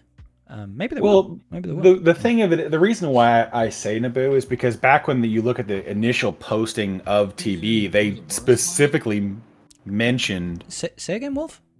You went really quiet. Do Naboo as the bonus planet there, or? Potentially a new one again, but... I don't know. Mandalore is the bonus planet. Mandalore is the bonus planet. I was just saying that Mandalore would be sooner this year, and then we would get Naboo by the end of the year. Is what I was thinking. And the reason for that is because when the first post came out for the TB, they mentioned specifically that they wanted to have like a planet like the Naboo in there, but didn't have the time to design it and push it out. Well, that's been 1.5 years. So if I were to gamble on some things here. Yeah. I don't know. I think it's unlikely we get another planet so soon, but as well as Mandalore, we got to do something with TB. We just spent your entire patron tent bitching about the difference in rewards between 41 and 37 stars. It's like there's got to be a reason to play TB and more stars, isn't it? We could have a whole tribe talking about what little value stars offer in TB, particularly at that sort of mid-high range of 36 plus. You need to see what the box is for like 50 stars. Well, yeah, I want to laugh when the first guild gets that. It's like they get 4 Gerda keypads to my 1 and like 6 impulse detectors, and I'm like, was it worth everyone in your guild having to do 5 R9s? Because it'll take the better part of, even if it was 5 at 50, it would still take you 2 months of TB to recuperate the Gerdas, let alone how long it would take you to recuperate the impulse and arrow magnifiers and the signal data that you don't actually get any more of. Yeah, barely any of it. I think you got like 2 more than we did. For I know, right? And how many signal data does it cost? Tier 3 signal data to go from R8 to R5? 45. Yeah. No, 55 to go from R8 to R9. 45 is to R8, isn't it? 55 to R9. That's like 4 days minimum of triple refreshing Cantina. Just the one. Just the one, not the other 2 that go with it. Not the other 2 that go with it. And that's also assuming you're just going from R8 to R9. What if you had to take that character from R3? Like it's such an expensive investment. And they're like, oh, here you go. You got an extra star. 25 crystals. 25 crystals per. Yeah. Considering credit card debt. Yeah. Copious amounts of it, too. Not just a little bit. No. I mean, like at least 1% of your country's GWP in credit card debt. Yeah, it'll be all right. Oh my god, GWP. I'm thinking too much of my actual work here. GDP, yeah. GWP is gross written premiums. Sorry, say again, Wolf? Gross written premiums? Oh god. I work in the insurance sector. I changed a setting. You sound a little bit quieter, but no crackling. No crackling, just a bit quieter. I can boost your volume in in Discord for myself there. So that'll get you coming through a little bit louder. Say something, Wolfie. Huzzah! Oh, there you go. Good. That sounds pretty. Now you're sounding beautiful. Okay. Yes. Love it. All right, we'll go with that. Yes. Yeah. Yeah, no fucking idea what happened, but we had to change some settings. Woo! Shit in the fly. Technical difficulties in this professional stream, as always. It's how we roll. Yeah. We're all professionals here. All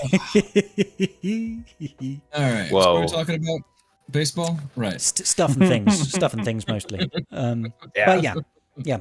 Going through. I would be for it because I want. Go ahead. I want something else in TB. Like I want a new character. I want something new reward wise. I just want something else because there is zero motivation besides just like it's a bigger number to go for stars.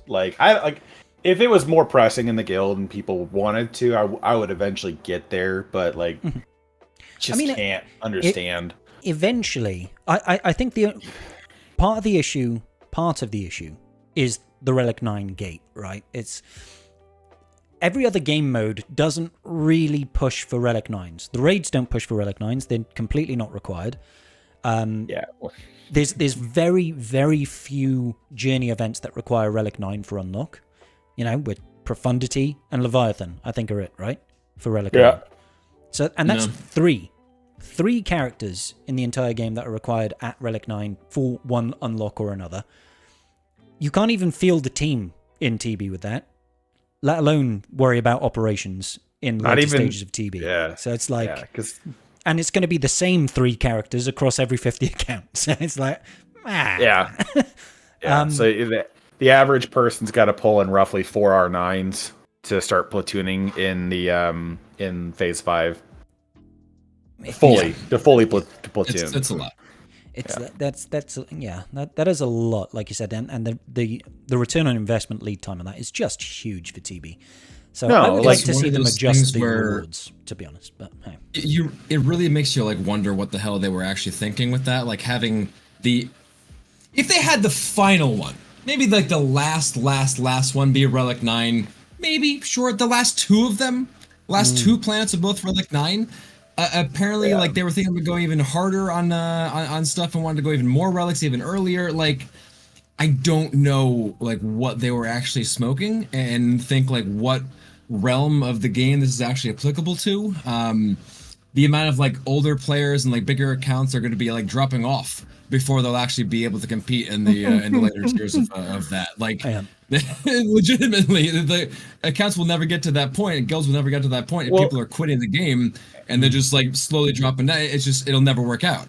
The part that sucks too, though, is that the way the ops work. That you can only platoon 10 per planet, and so it's even players like the guy who just took everything to R9 in his roster. Yeah.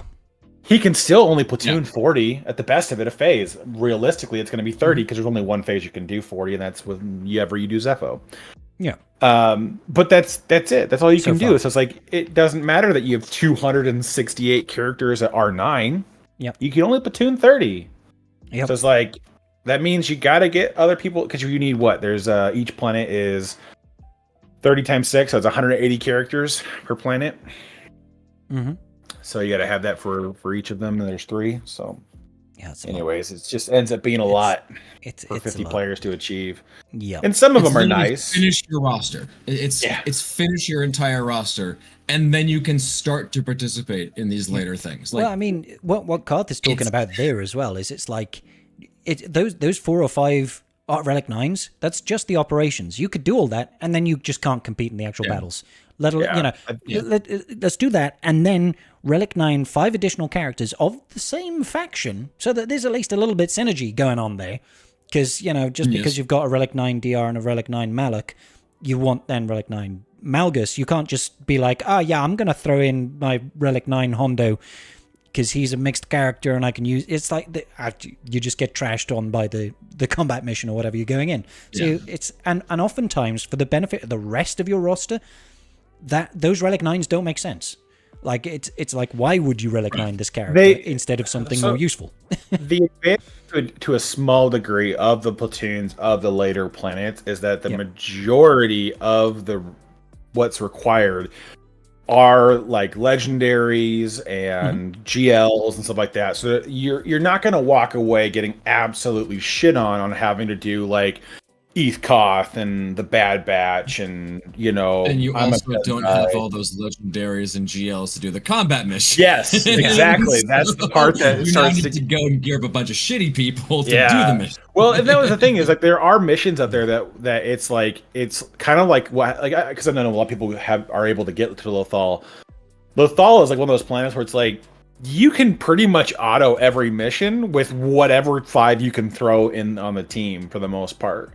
You might need to play the Phoenix one properly because if they don't kill Thrawn, then Thrawn creates problems. But outside of that, the troopers can't touch him, especially since Captain Rex is in the game. Captain Rex is. But the Jedi Zone is basically you don't even need JML. I mean, you can throw basically 5 Jedi under there, even with Cal lead and go auto it for funsies. But there's a lot of that's pretty simple, and they have a lot of those kind of mechanics in the later phases where it's like, well, once you fill out your ops, basically, if you know the mechanics in play, you can pretty much cheese this. Like there's ones that Adrad can pretty much just full auto on some of those fights later in the zones. And so it's like, it sucks, but it's just the big thing is just the I think if I remember correctly, if you wanted to play the entirety of phase 5 and 6, you would need to have roughly, I think, 80 to 90 R9s in your account. Oh, is that all? Which, like for me, that's doubling my current amount. Yeah, I mean, that's just like probably more than I have at Relic 7 and below. Yeah, like it requires about half your roster. And, because like I was just doing the math here on the side. If every person in the guild is going to have to platoon roughly 11 characters for a phase, so you'll need roughly 4 per planet, essentially, And so that's that. A lot of people already have some of these because, of course, they're legendaries and GLs and things of that nature that make that a big part of what is platoon. So some of them are already there, but still, the average person needs to have about 11 characters per phase for those R9s, and then they have to have roughly the remaining portion is enough to do with the CMs, which some of them are tune specific. Like you're gonna have the Chirrut Base mission, you're gonna have the K2 and Cassian mission.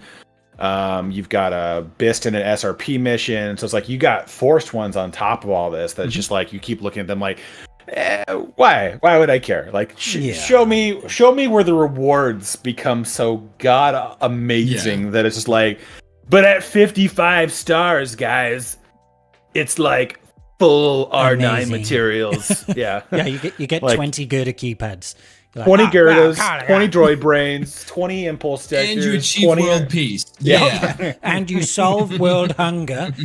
It is the best deal. Yeah, that'd be great. Let's do it. I'm on board. I'm on board all of a sudden. If we hit 55 and we get 20 Gerda keypads, I'll do it. Let's go. Let's do this. Easy. Sold. We just need everybody in the guild needs to have their entire account Relic 9 like that dude. Nomads Easy. Reaper. Yeah. We'll just all.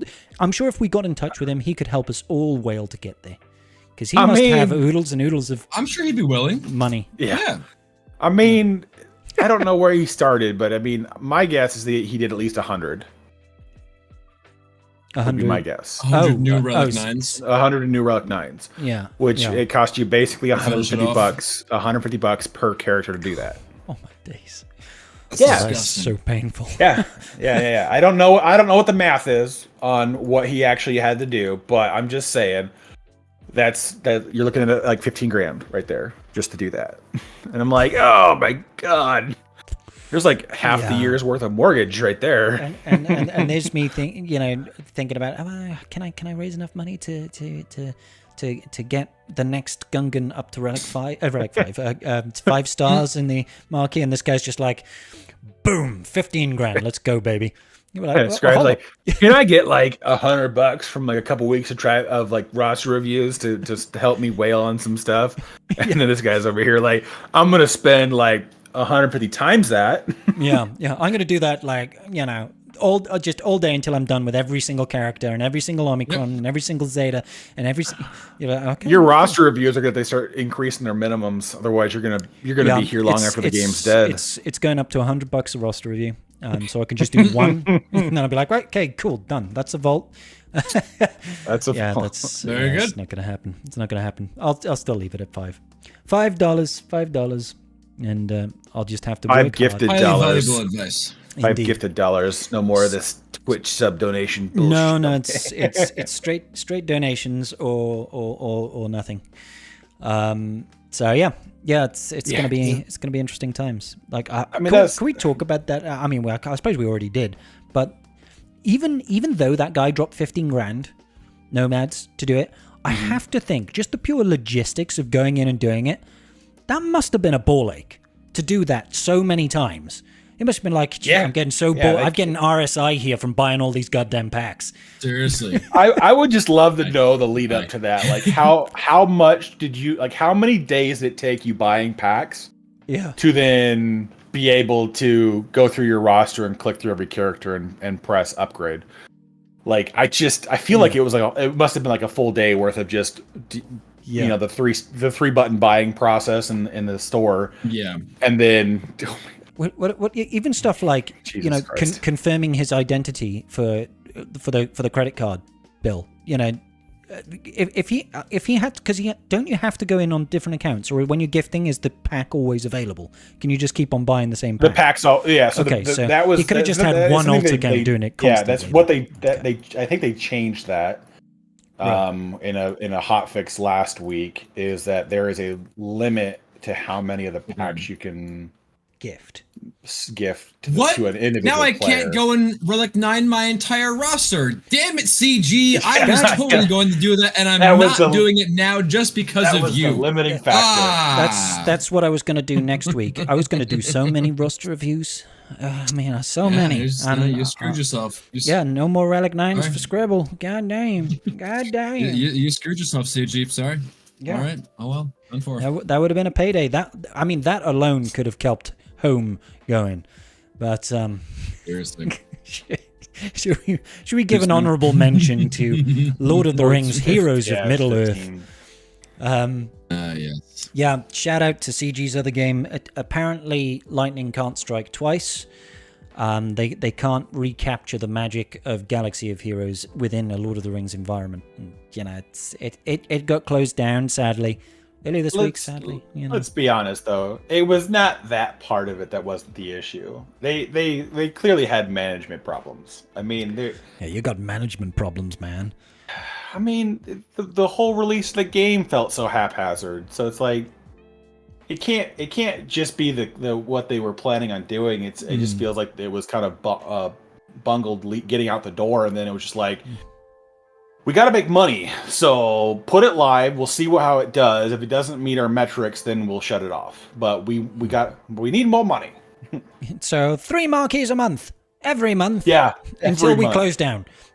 Yeah, well, almost every month until they close down. They the last 2 months. And February. Yeah, they took the last 2 months off work, and it was literally the last 2 months. Yes, that's funny. between the 19th of December and earlier this week, the only post they made was, by the way, we're closing down. Now they made one. Well, yeah, one. The only post they made, they did do one Twitter post on like early January. Like, we got an update for you guys. We got stuff coming. I promise you, it's not what you want to hear though. Thanks, bye. Yeah. Well, I mean, keep buying our stuff. Oh, yeah. man.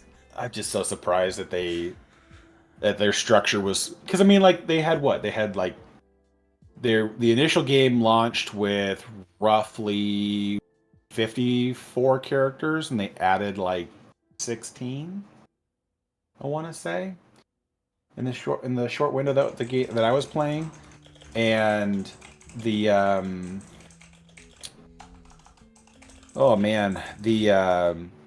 they had nothing else to do. It's like the whole thing was just marquees. It's like, you have exactly what this game should look like if you want players to be engaged, which is SWGOH, in the current day and age. And they're like, no features, just more marquees. Just spend more money with us, because this is the dream. This is the well, and I mean, the problem is too is they didn't have like any sample crack, right? Like that was the biggest problem that CG sample had crack? with this game. Yeah, like the $5 packs, right? Like the Hobbit packs right. that were in the game. They they came like twice, and like too few of them. Yeah, but everybody bought them, and all of them, because the value was so good compared to everything else they kept pushing on us. Like, do you want to spend $100 for 100 shards? No, I don't. No, I'd rather spend 2 weeks farming it. Thanks, though. That's cool, but bye. And I mean, the whole system, like it's like they tried to remix too many. What's up? My bad. Oh, all right, hold on. Anyway.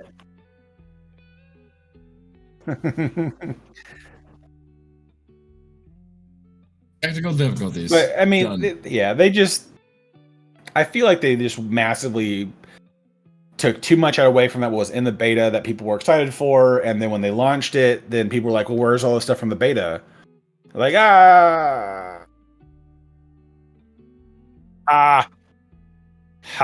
it wasn't me. I can hear you. I can hear you just fine. So on this episode of Tribe Talks, you guys don't get to hear Scribe anymore.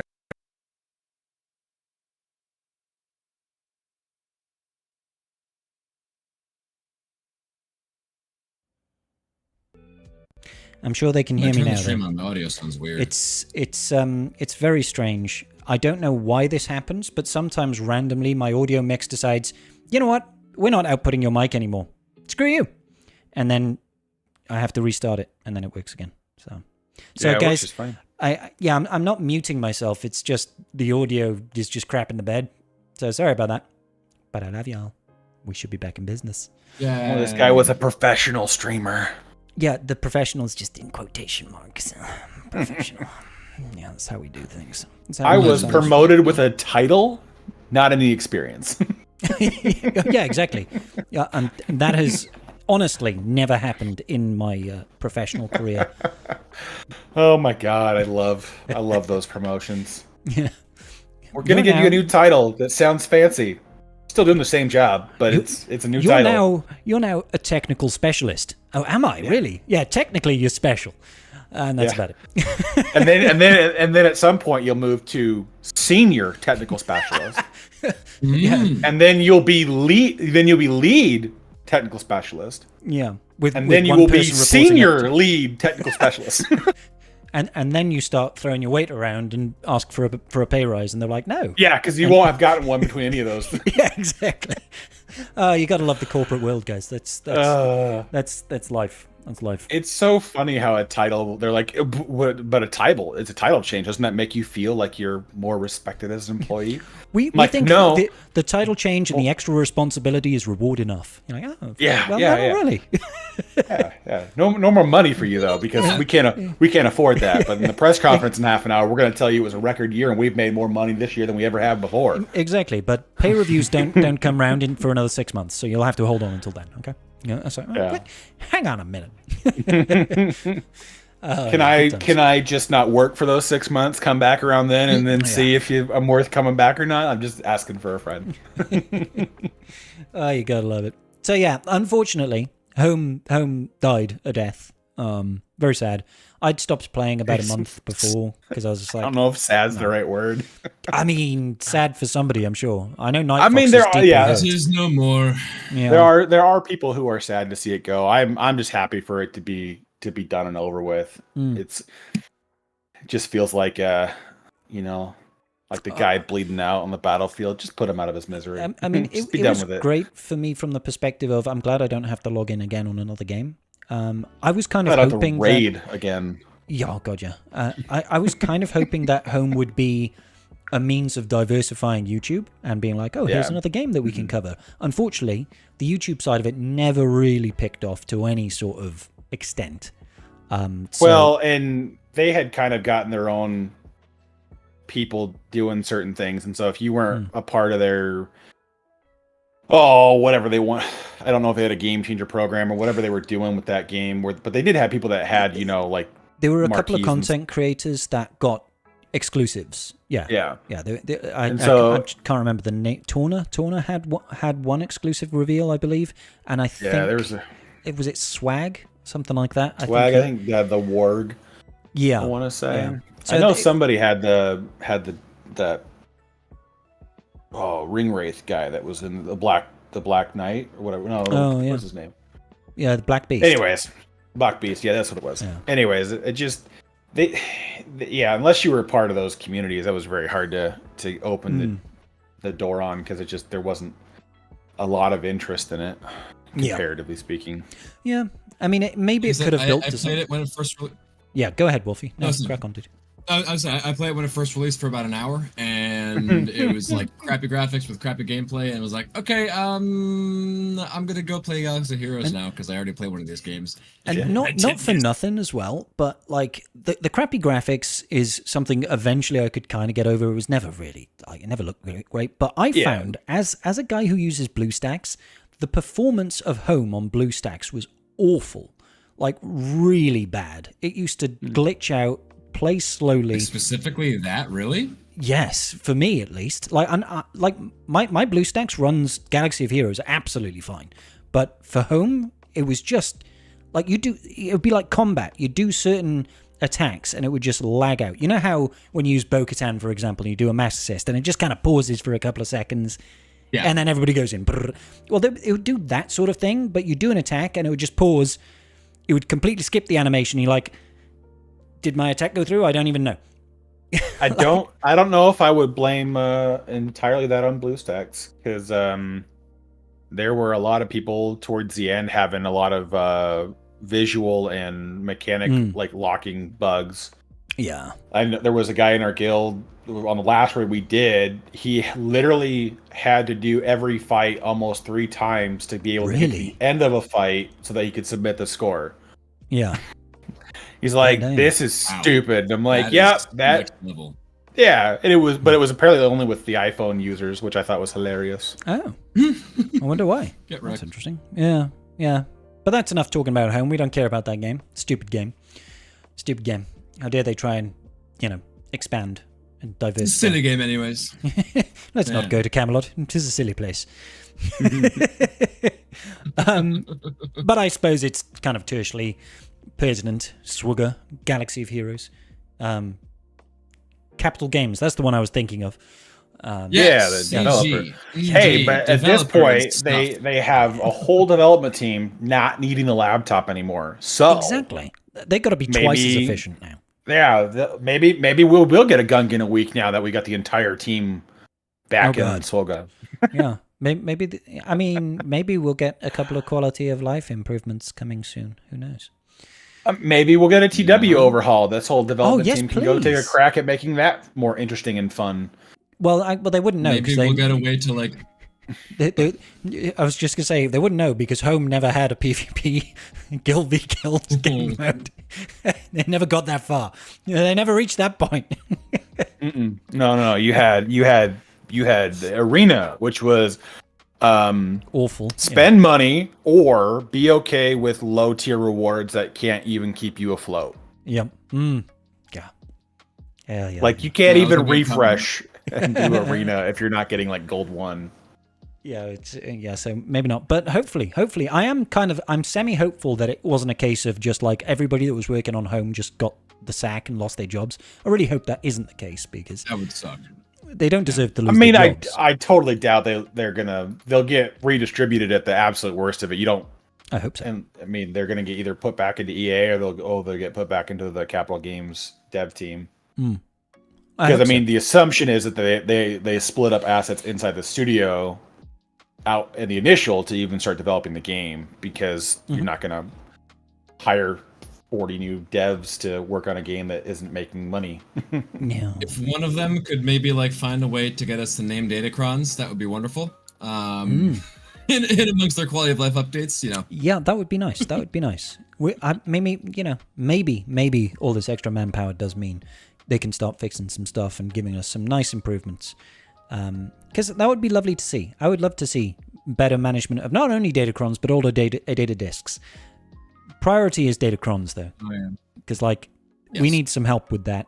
to properly be able to view datacrons, to properly be able to navigate between datacrons, to properly be able to at least just toggle between the two without having to back all the way out. Yeah, that would be a phenomenal. That'd be so if there was a way where you could just show me on a slightly smaller UI next to the list of things I have, the totals of my stats, just so that I can kind of look at them with a glance when knowing. Yeah. Or instead of just in the squad arena. just so that you can sort by them. Yeah. It's such a backwards thing they've got, and it really needs some more UI improvements to make it at least a more tolerable experience. Now, granted, we are in the few end of the players as a whole that actually have more than like 5 datacrons to cycle through. So there are quite a few players where 1 is all they have, so who cares about toggling through it? I'd still like to be able to see the stats, though. So, I mean, I'm with you on that part, too, but I'm just... When you have, a 500,000 players in the game and only about 100,000 of them actively use datacrons. And probably only about 2,000 of them, use them a lot. Well, it's like, look at the player pools for Kyber 1, Kyber 2... And then basically by the time you get to Kyber 3, datacrons are just like, they have 1s and 2s maybe. It's not a very active Kyber environment. So it's like, I would be surprised if they're hitting 100,000 players actively using datacrons. Well, yeah, Kyber 2 is beyond 10k players, right? 10k in Kyber 2, and let's just round Kyber 1 to 1,500. So there's not a lot of really heavy use of datacrons. We use it because we are sweaty tryhards, gentlemen. We are the elite. If using datacrons makes a sweaty tryhard, then a sweaty tryhard I am. I am just a flop sweat. Yeah, I like when I'm saying we, I'm talking about Karth and Wolf here. Not me. I just have datacrons. I'm just not very good at the game. That's fine. So yeah. But follow me for more tips and advice. It's the reason why Scribe plays my account, so that he can know what it's like to be at the so pinnacle I can feel of like a real investment. Man. so I can feel like a man for once. I play Karth's account. I'm like, this is what it's like to be a 97% protection on JML. This isn't broken. I miss that cron. Yeah. I miss that cron so much. I've got similar investment to you, Scribe. Like I'm nowhere near in the level of Karth and all those crazy fuckers up there. You're just like me doing the 6 refreshes of Conquest Energy. Yeah. That's a reasonable investment for a Kyber 1 player, I feel. I only do the 6s on the second one. yeah. Well, Karth, how much have you had that bleed over, carry over from previous datacron sets to give you? Well, there's that too. Yeah, having 90 million data cache bleed in every time a set dusts is beneficial. I won't argue that point. Yeah, but the point still stands that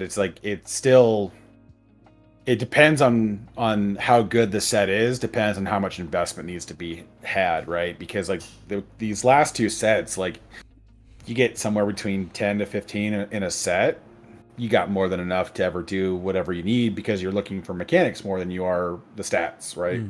Yeah. And so for the most part, it's more or less what you're aiming for. So it's like they're not the hardest things to grind up as long as you're not taking forever to get conquest done. You can usually farm a decent chunk by the time it's over. Especially with that wonderful sim feature. I'm so glad they let us sim now. Oh my god, it's so beautiful. I finished Conquest a day or 2 ago, so I've just been simming. I finished yesterday. It's just like good. How are you getting on, Wolf? Are you baning? Are you baning harder than last time? Oh, I will be. I will be red crating. Don't worry. I got red crit last time. Red crit the time before that. I'm gonna hit the packs and whatnot, and I got a few more to go. I have not red crated yet, but if you can get it in under a week, then I got plenty of time left to get it done. Oh god, yeah. You're easily not all that concerned. Yeah. You got a whole another week to go. Exactly. And some more. And some change. I'm not concerned. Yeah.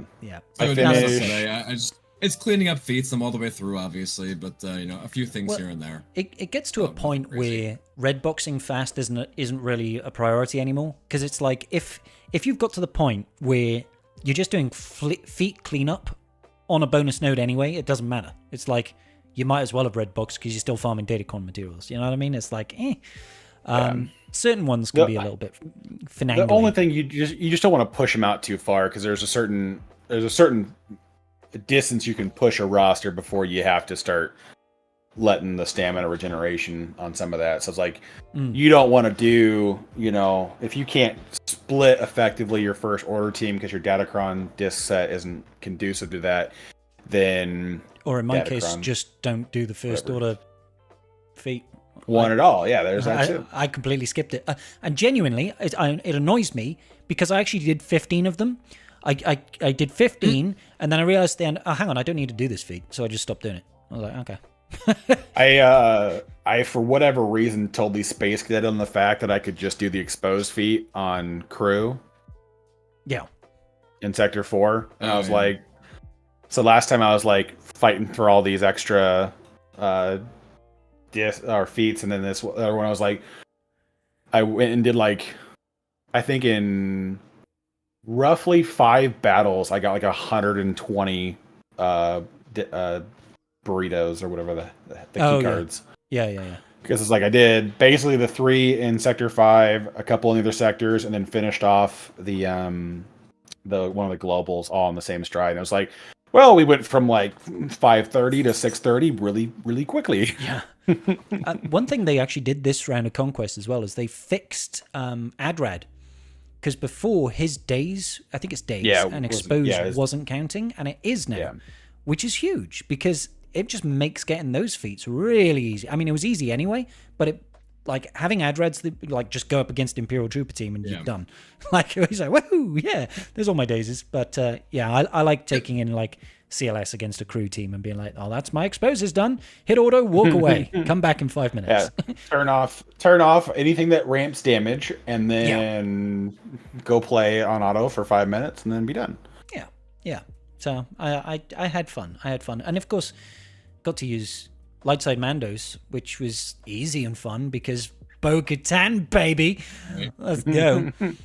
The only thing that annoys me about that one is they have to survive, and I forget that constantly on the alternate account because I'm like, all I have is Paz at 7 stars, and so IG-12 and Grogu sits on the bench. So Paz eats it in the shorts and dies after like 80% stamina, and I keep forgetting that, and so I'm like, dang nabbit. I'm at the I'm on like day 5 of doing 5 Mando fights a day, and I'm only at like 12 of 20, and I was like, all right.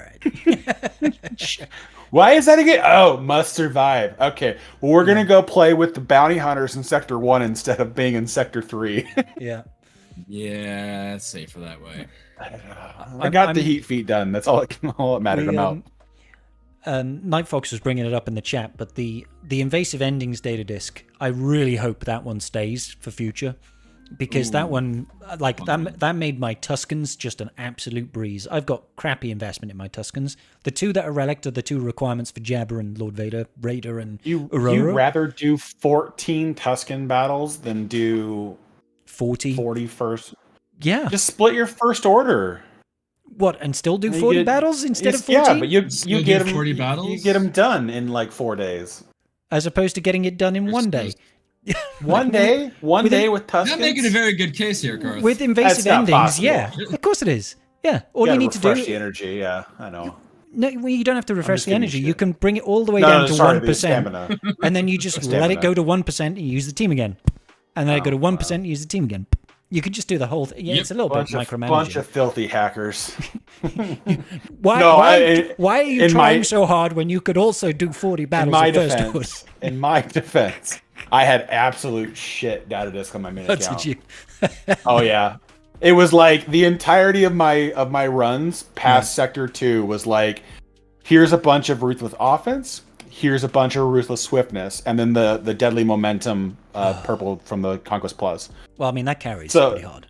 Oh yeah, it carries super hard when you're able to have basically like 100. Like if anyone drops below 100% health, I'm gaining like the better part of 100% offense and the better part of 100% turn meter every time. Yeah. So it's like the only team that it really screwed was Slacker, because I would be like literally down to like a single health bar most fights. Like if they ever took a turn, if they ever took a turn, I would lose my entire team. Yeah. So I'm like, just don't take a turn. Just die off faster, please. Thank you. Yeah. No, it's fun. I mean, I did them both too. I skip a lot of the feats in the first couple sectors that I don't want to do though. Yeah, but then again, I'm in a paranoid state permanently now from one bad unhappy accident in Conquest, where I'm now just like I overkill Conquest no matter what. Wasn't this when you Maul? You red boxed, but it didn't. I red boxed. I had all the visuals showed me that I had red boxed, and I was 2 banners short. And so I contacted TG support, and I'm like, "This is what happened. This was going on." They're like, "Yeah, on the back end it says that you're 2 banners short." Yeah. So deal with it. And I'm like, never again am I trusting the game UI. So I will get every key card every time. Usually I get 645 is what I aim for on 15 on the over. Okay. Yeah. That's fine. That's fine. So that's usually the rub on it. I'm just like, I don't want to have that happen again. So screw it. But then again, I'm playing it for a long enough period of time where it's like, what does it matter if I sim 5 battles or if I just take 5, do the 5 battles and on auto and stare off into the void. With love in your eyes, obviously. Or in your case, Indy. The void? No. Stare off into Indy. Be careful, the void... Yes, be careful, the void nips. The void does bite and scratch. Well, she doesn't scratch. She just digs her needle-like claws into my hands. My hands and my forearms are just covered in cat scratches and little puncture wounds from Indy. She likes her dreamies a little too much, Wolfie. Just a little. You're gonna have to start getting her like you need like a little like the thing they wear for turning pages. Oh, put that on your finger with a little platter on top of it, so you can put the dreamy onto and give it to her. She'd probably still find a way just eating my hand. She'd grab your entire hand. Like you would need to almost get this thing set up on a pedestal of its own. I mean, it's a good job she's cute, right? Because otherwise, it's just abuse. I think of my hand. I think so. Yeah. Yeah. I think so. Pat say, what do they do to us? What do they do to us? Hey guys, we actually have some Tribe Talks questions. Shall I start reeling some off? Yeah, let's get through some of them. We're 2 hours in. We might as well get to that part of it. I mean, if you want to. All right. So, first question comes from Ansab001. He says, is it possible for people who started a year ago to catch up? It feels like there's not enough catch-up mechanics to stay updated with new farms. Take it away, boys. Define catch up. Because unless you go and spend thousands and thousands and thousands and thousands of dollars or buy an end game account, you will never catch up to the 14 million, 13 million, whatever. It's not possible. So I guess what does catch up mean? Can you play the game? Can you have the new characters and have new stuff over there? You sort of have to really think about what you're what do you want to actually do to catch up? Are you playing GAC? Are you getting the new characters? Are you getting your raid stuff done? Then you're catching up. Yeah. So, I mean, yeah, Garth? it is what it is. Go ahead, Garth. You answer.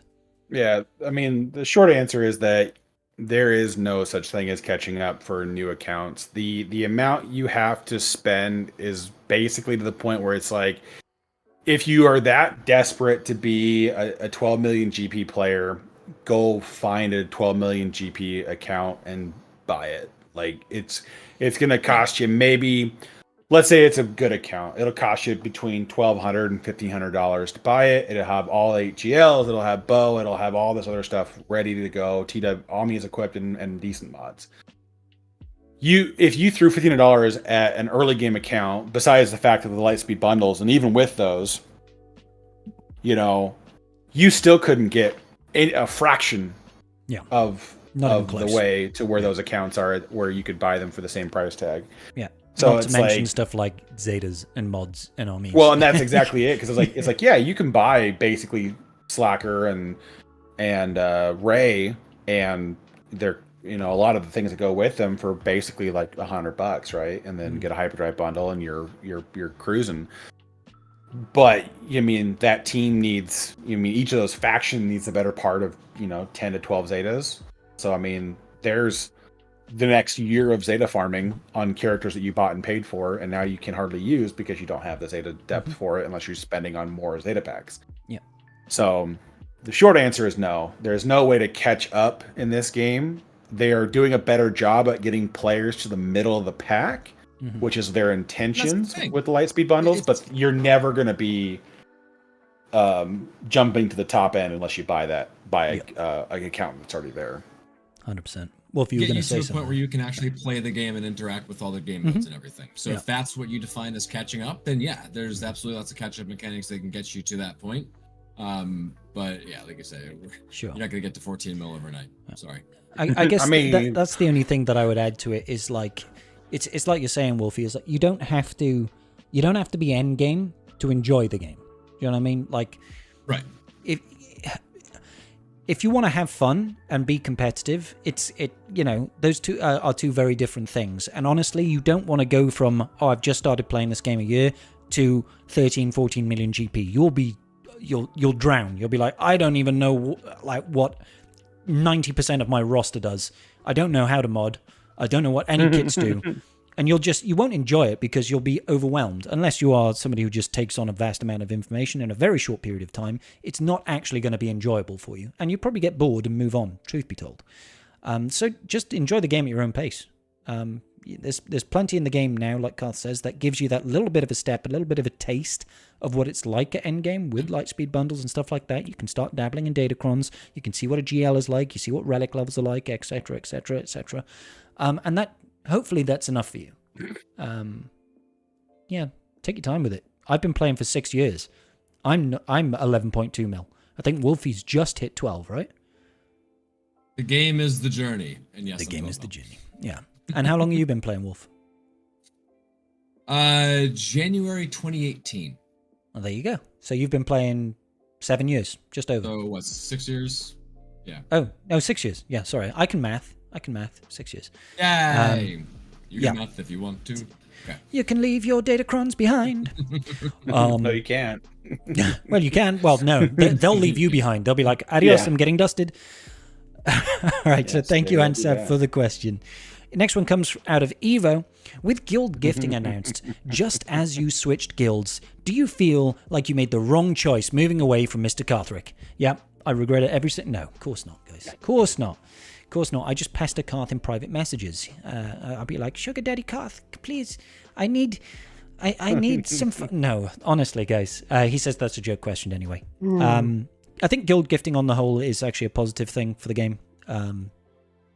But yeah, that's about it. Really. My only gripe with it is it's a feature that I don't know why it had priority over anything else in the game.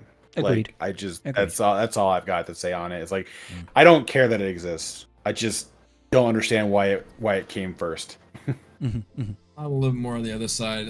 I'm with you over there, Karth. I don't think there was any real reason for this to come to the game. Nobody was asking for it. Nobody really needed this, and I don't think this is overall positive. I'm more of did they really need to find some more way to try and squeeze a few more dollars out of us, and then with the inter-guild stuff, it may cause pressures within the guild, and I bought you this pack, and now you have to do this investment and that sort of thing. I can feel like it being weaponized over there. So I feel like there's also some drawbacks to that, and just to pad their bottom line for something that nobody was asking for.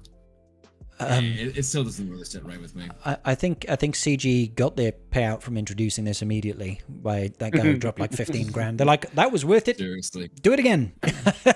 So they probably CG are probably happy at the very least. All right, moving on then. Next I'm sure question. They are. I'm sure they're crying into their piles of cash. They were the only ones asking for it. Not us, just them. Sorry, so, fully operational in the chat says, what is the perfect starter team for new players? I was able to recruit a colleague to the game. My suggestion was for him to start using Phoenix. What was the team, which was the team I started with 5 years ago? Has anything changed? Is Phoenix still good, or is there a better starting team? You guys want to take it away? Has anything changed? Well, Phoenix no longer sucks ass. Yeah.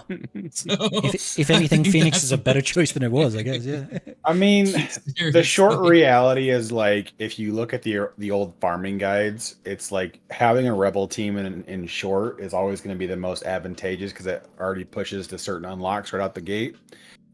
And so you can it starts the ball rolling on the legendary track pretty fast by getting into Phoenix.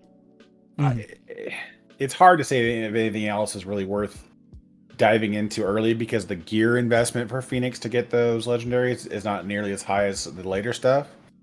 And so it's like, like you could farm like the only other ones I would say the starting faction that would be of any interest, just because they're annoying at low levels, especially if you put high investment into them, is like First Order, because crew is really hard for a lot of players to deal with unless they happen to know or have unlocked OG Mando.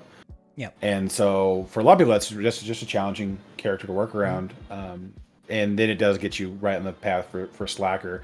But I just have a hard time saying that the first thing you should do is go dive into a GL, because they're just so resource heavy right out the gate. And it'd be better off to kind of get a decent smattering of things. The only difference that would be is honestly, it's just a hyperdrive bundle, man. Not a hyperdrive bundle, a lightspeed bundle. Like if you're not going to say do something like go for Phoenix first, or even Geonosians or something like that are a decent early game team to be farming, just getting a lightspeed bundle for either Rey or for Slacker I'm not saying just spend money on the game, but for $10 it saves you months. You know what I mean? Months to get for some people a year. Exactly. Like, especially for an early game account, you know what I mean? If you're level 85 and you haven't bought the Lightspeed Hyperdrive bundle and you're looking to spend $10, like that, the one for Rey, which is like 15 characters to R5, it's just like that's like just the Kyrotech alone would take you the better part of like a year to farm that much. Yeah, it's just like it's pretty absurd with how the difference in difficulty for those early game accounts to get those choke point gear pieces. So that would be the only direction I would say is like if you have the finances to move into getting some of those Lightspeed bundles to fill out a faction and then invest into that faction, then that's not a bad way to run it. But otherwise, I would pick something that kind of is more conducive to lining up. And I would probably, if you're only going to do one, I would definitely push First Order over Resistance. You get pretty good fleet out of it, and like Carl said, the actual team, before you even unlock Slacker, you can make a decent team with crew. If you've got crew and you've got Hux and you've got Sith Trooper and you've got Fox and you've got First Order Stormtrooper or something, that's a pretty decent team early game. That's an annoying team. You can do some good stuff. Yeah. Oh yeah. So, especially at Relic 5. Yep. You'll need a couple of Zetas to get the ball rolling, but, it'll work out. Okay. So thank you. There's actually a couple of questions here. With the recent addition of Guild Guild Gifting, which include GL packs, would you suggest the original Hyperdrive bundle? Does it still have value? Ooh, this is a good question, actually. What do you guys think about the value of the Hyperdrive bundle with the advent of Lightspeed bundles?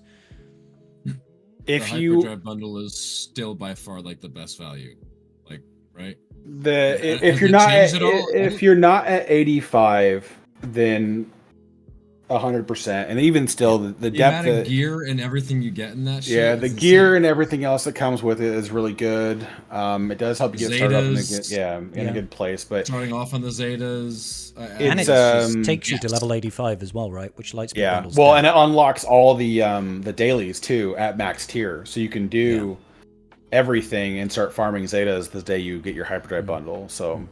Also, I don't think you can get the Lightspeed bundles below level 85. You can't, no. You can't even gift them below 85.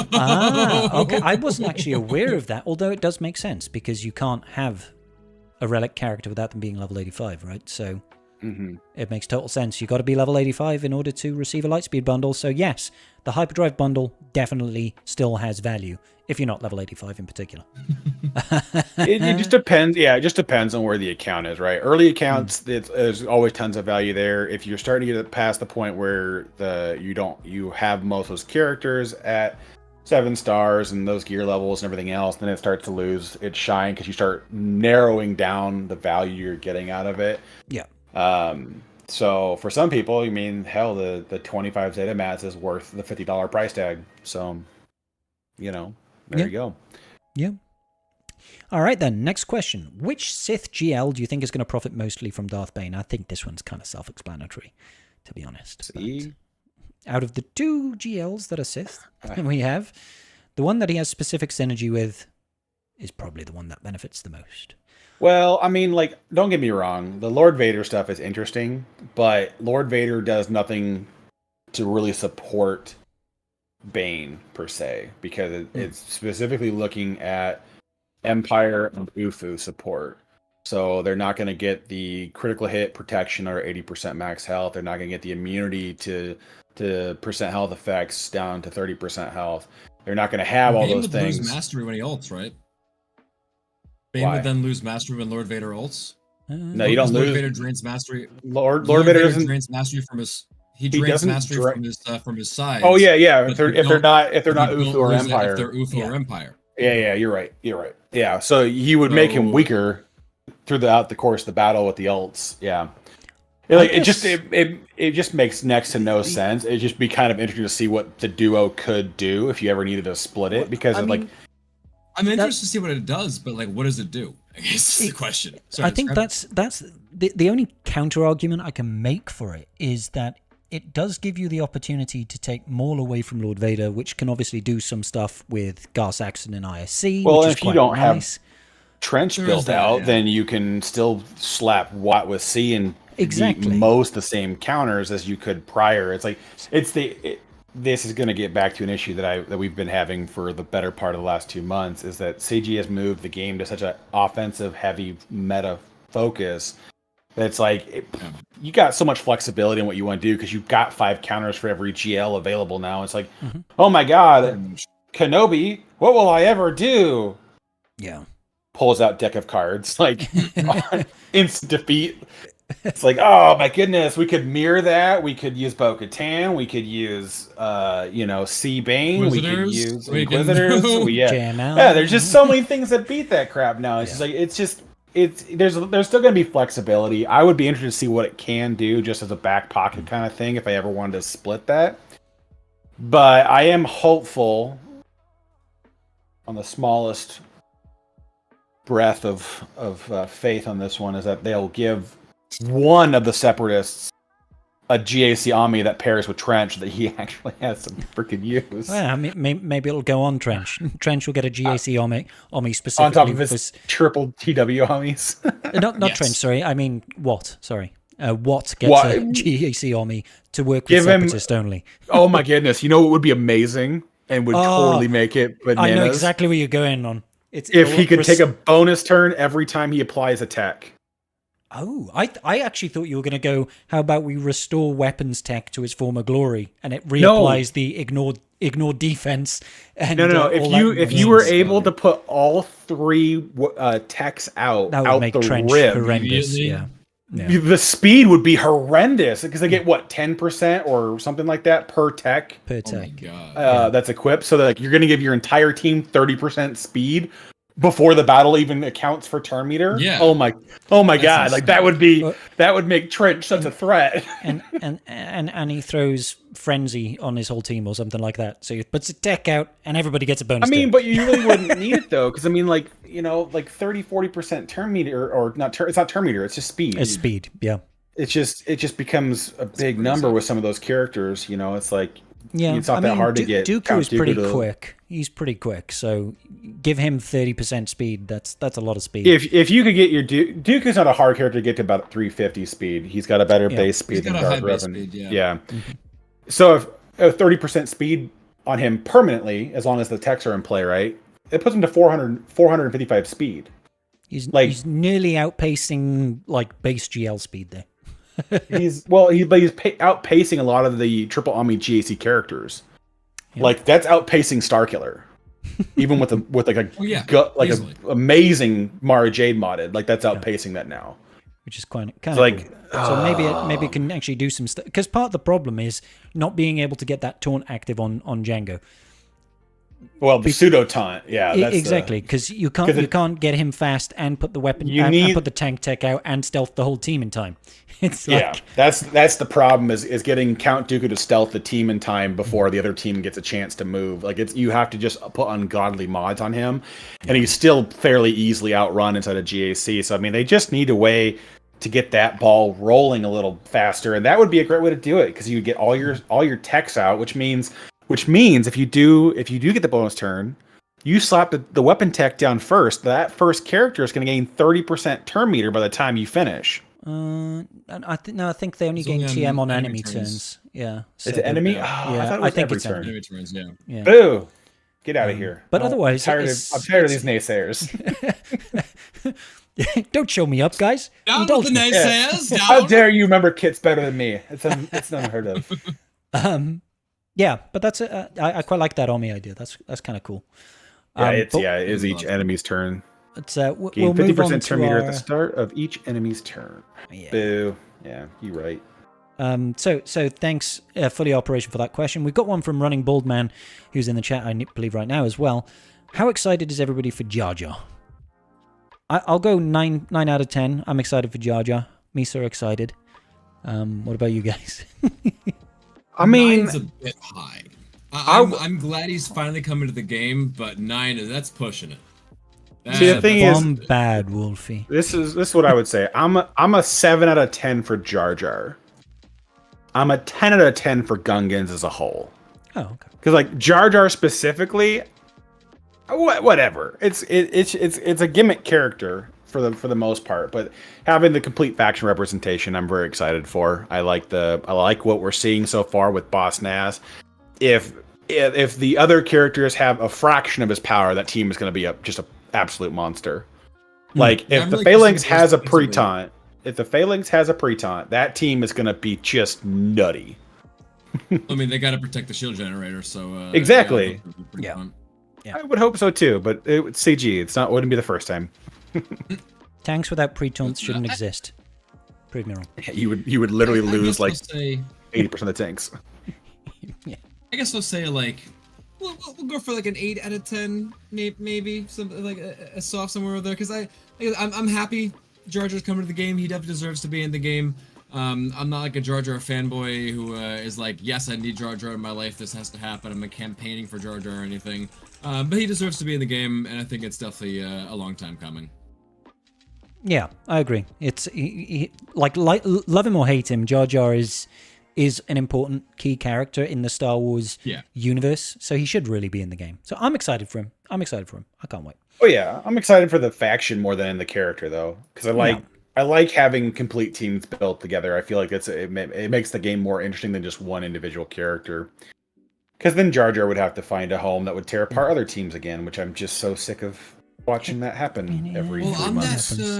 On that note, so now that we don't have we got the Galactic Republic tag on Boss Nass, do we think that there will be a Galactic Republic tag on Jar Jar, or do you think this Jar Jar, this legendary Jar Jar, will be the Episode 1 Jar Jar, and then we'll eventually get a Senator Binks? Oh God, which would have the one tag. Jar Jar is enough. If anything, he'll be like Afra, right? Where he'll have some part of his unique or whatever else that ties to specific characters. Yeah, like a Padme or Queen Amidala, thing. They might have a call out to that. They might have a call out to Qui-Gon Jinn.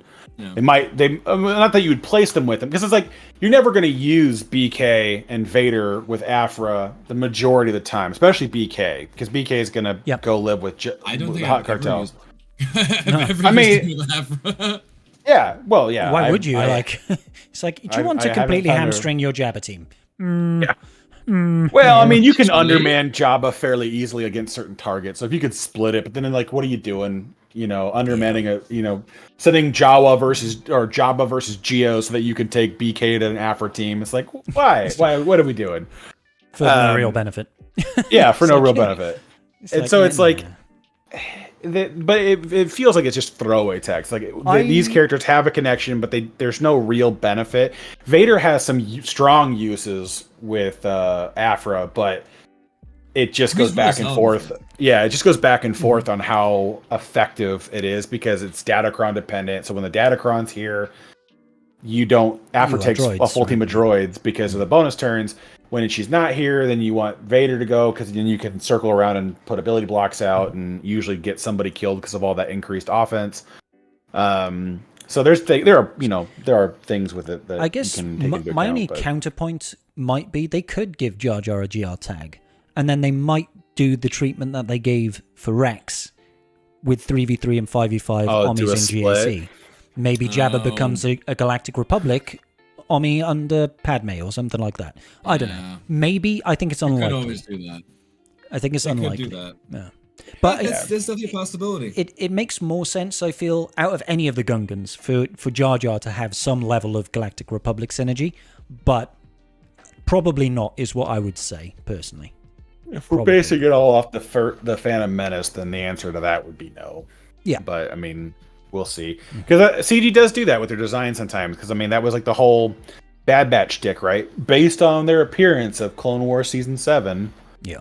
Here's the Bad Batch. And then you're like, liars. Because A, Omega. B, Echo doesn't have Bad Batch armor until the Bad Batch starts. Yeah. He's not a part of the team yet. So I'm like, yeah, you full of shit here. Bullshit. Yeah. Anyways. Okay, next question then. So from Evo, besides a galactic legend Ahsoka, which would be off the charts, can you think of an unaligned Force user that could be released to generate more hype than the pair of Baylan and Shin? Ufus. No, I think those two are going to be the pinnacle. They even outshine Ahsoka right now because they're new and they're interesting. And I think everyone would love to see Baylan in game. I would probably lose their proverbial marbles. I know probably a few dozen people who would just be throwing cash at the wall to have them 7-star relic. Whatever. I know one particular 15 mil GP player that would probably do it. You know? I mean, there's an expectation now. He's painted himself into a corner now. He's the guy with everything at R9. So any new marquee comes out, he has to just be like, well, I best just sign another check and there goes... At what point is it easier just to call the development team up and be like, hey, can you just real quick? Well, he's whaled enough that all he has to do is whale on shards. So he has all the gear, all the relic mats, all the everything he'll need for all that stuff. All he's got to do is buy the characters. Yep. Right? Yep. Yeah. Characters don't release often enough for him to not build up enough stuff, I imagine. Well, if it's every 2 weeks, it would be hard to accrue that free to play. Because like you can only get 10 droid brains every 2 weeks for free, so you'd have to be buying them with crystals to have a R9 every.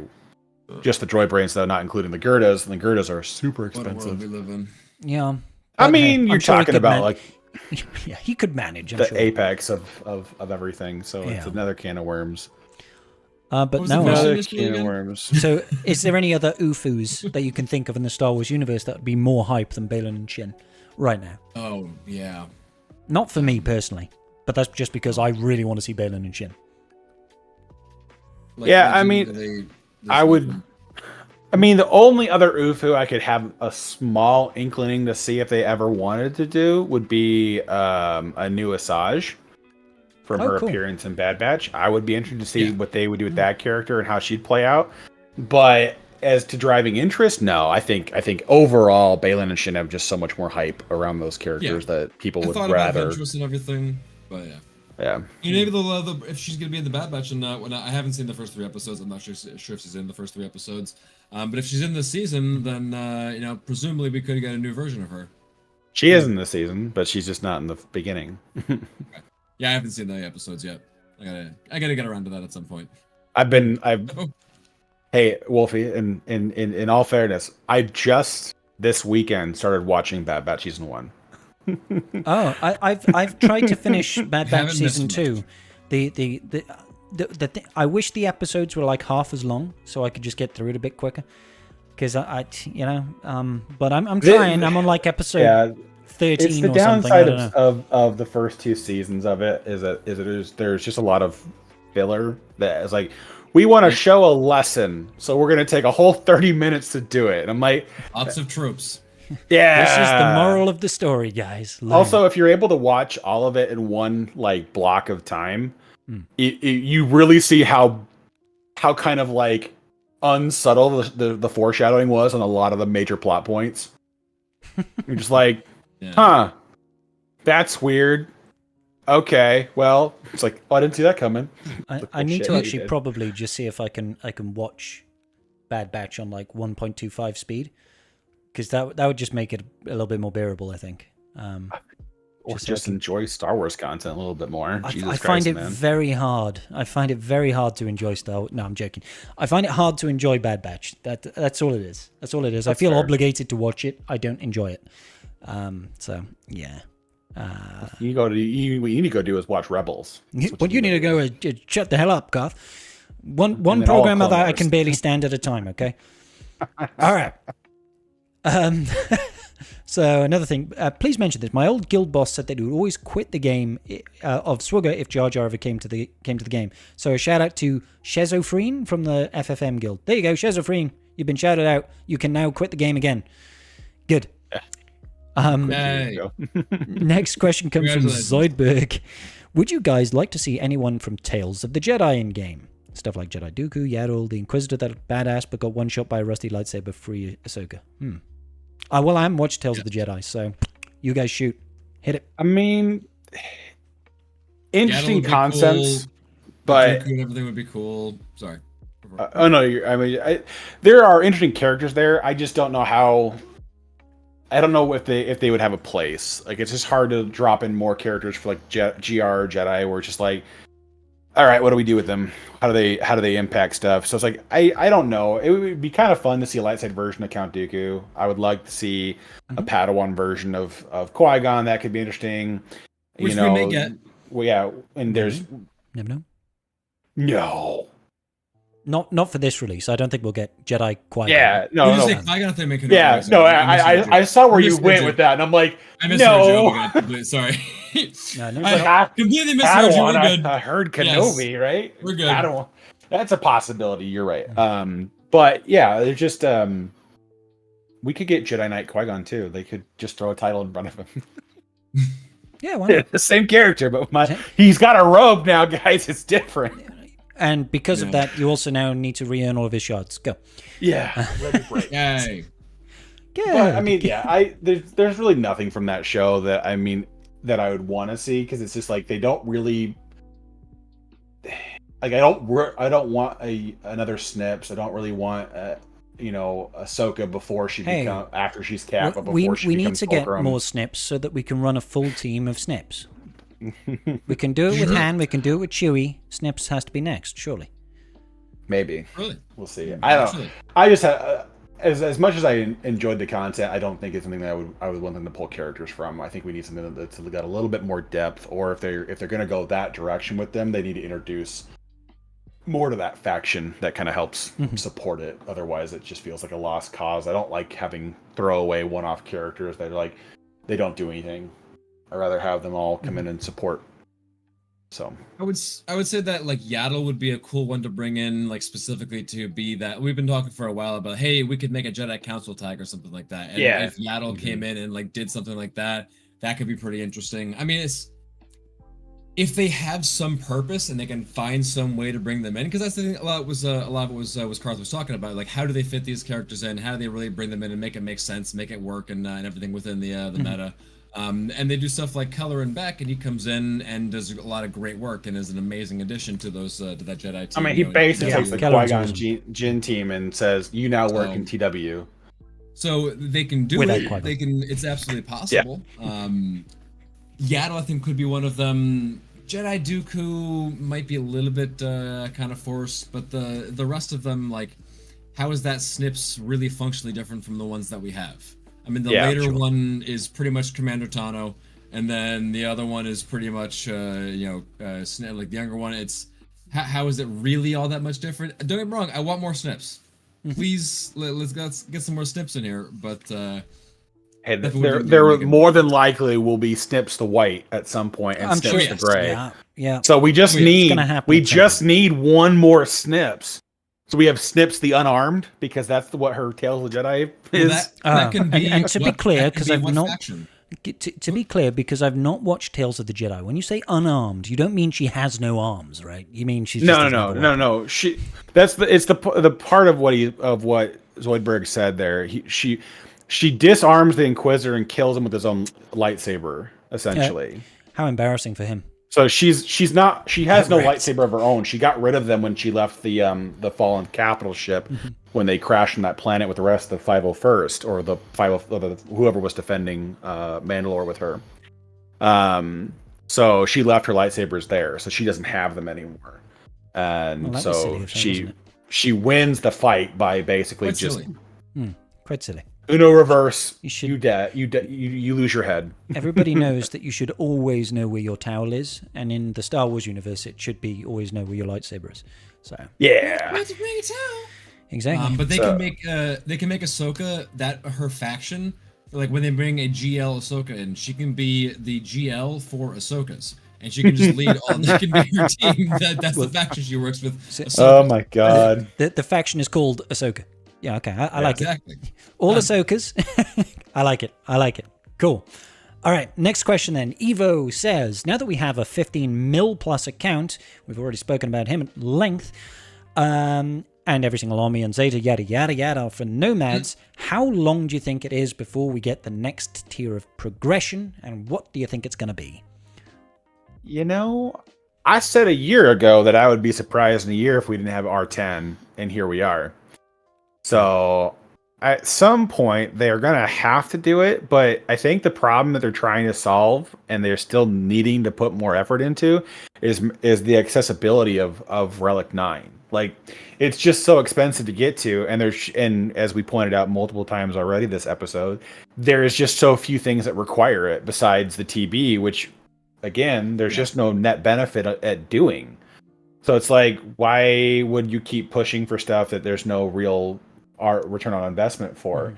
And so I think that's kind of the bump, is that as much as that there should be another form of progression coming at some point, you still got to get the player base to engage with it. Because like, what's the point of pushing out a new feature where 1% of the player, I mean, that's even a mass over simplification of that, because I think it would be way less than 1%. But way less, that people who would engage with that, and it's just like, I mean, like what are you going to do? The point I was making earlier when we were talking about TB is, even now at 11.2 million, playing the game for nearly 6 years, 5.5 years, or however long it's been, I don't have a single faction, not even my Phoenix, where the whole team is Relic 9.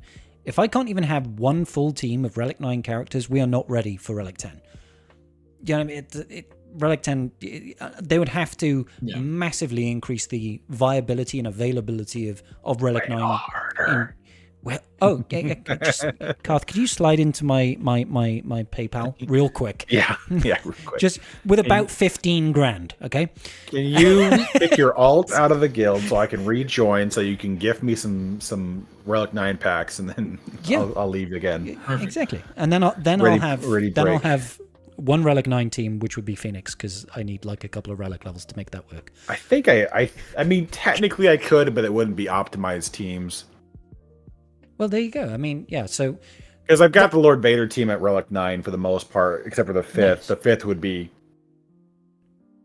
not what ideal, I guess, depending on how you want to split it up. Yeah, so I guess the more pertinent question is, if it's not going to be Relic 10, what could they introduce as a different form of progression to the game? Oh, the thing they talked about, 3 years ago? Relic amplifier abilities, the abilities, the Relic abilities. I just kind of feel like I don't love that. Well, I feel like that's what it became, to be honest with you. But otherwise, then they got to go back to gear. If they're not going to do more Relic levels, they got to do gear again, or add more levels to the game.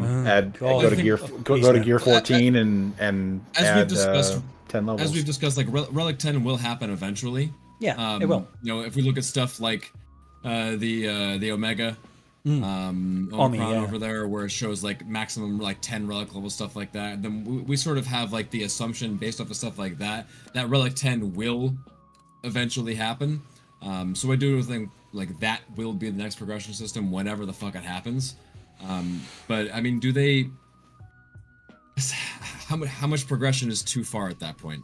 Because like we were saying, can new players catch up? Can new all this stuff catch up? Catch up, and everything. At what point does it get a little bit too far where people just never get to that point? If accounts start dropping off rather than getting to that next level of investment, then can they even get to the next level of investment?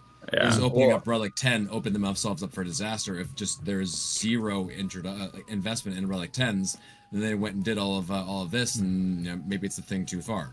Well, and the thing of it is too is that if they do Relic 10, they have to incentivize it in a similar fashion to how they incentivize taking tanks to R9 and how they are making the newer kits now have parts of the kit incorporate the perks that you would gain from going to R9, like Keller and Beck using protection, which is a stat you gain from going to R9. Bane using his, passing additional mastery based on the number of relic levels on the character and that sort of thing. Yeah, things of that nature where they are incentivizing the kits to players to push the relic levels up higher. What about MSF and its red stars? Is that something that they could introduce this game? I don't know red stars. I've heard about it. I don't play MSF, so is that something that could come? I don't think it would go over well. No. Hey, let's be honest. No. Does anything ever go over well? Well, it depends on how much power they put behind it, right? Because it's got to be enough to be motivation to do it. But if you let's say red stars in this game basically comes in as you got to re-7-star the character with a new premium currency or whatever else. How would that work with legendaries? Well, exactly. MSF were random. Those were you would get the packs and everything. I got a pack for a 4-star 4 red star of this person. Oh, I already have Hulk at 5 red stars, so my 4 red star of this does nothing for me. And it was a whole random bullshit like that. Yeah, I don't know. That sounds awful. No, I don't know how they do that. If they were to not do Relic 10, I would hope that we would go up in gear. But Gear 14, basically. Yeah. Gear 14, increase our levels. Because if you really want to trivialize a lot of the mechanics of the TB and make it more autoable, get us closer to their level. Because we're 85, and at the top end, you're fighting 105, something like that.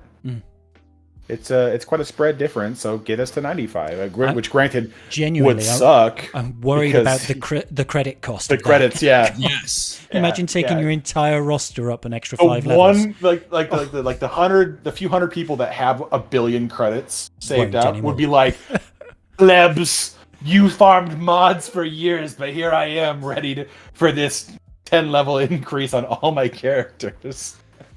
God, 10 level meta. Yeah, it's all of a sudden 95. Be so expensive, though. Could you imagine? It doesn't matter if you got Relic 9 if they're not 95. Because, millions. I keep my credits are so low. It's rare I go over 30 million credits right now.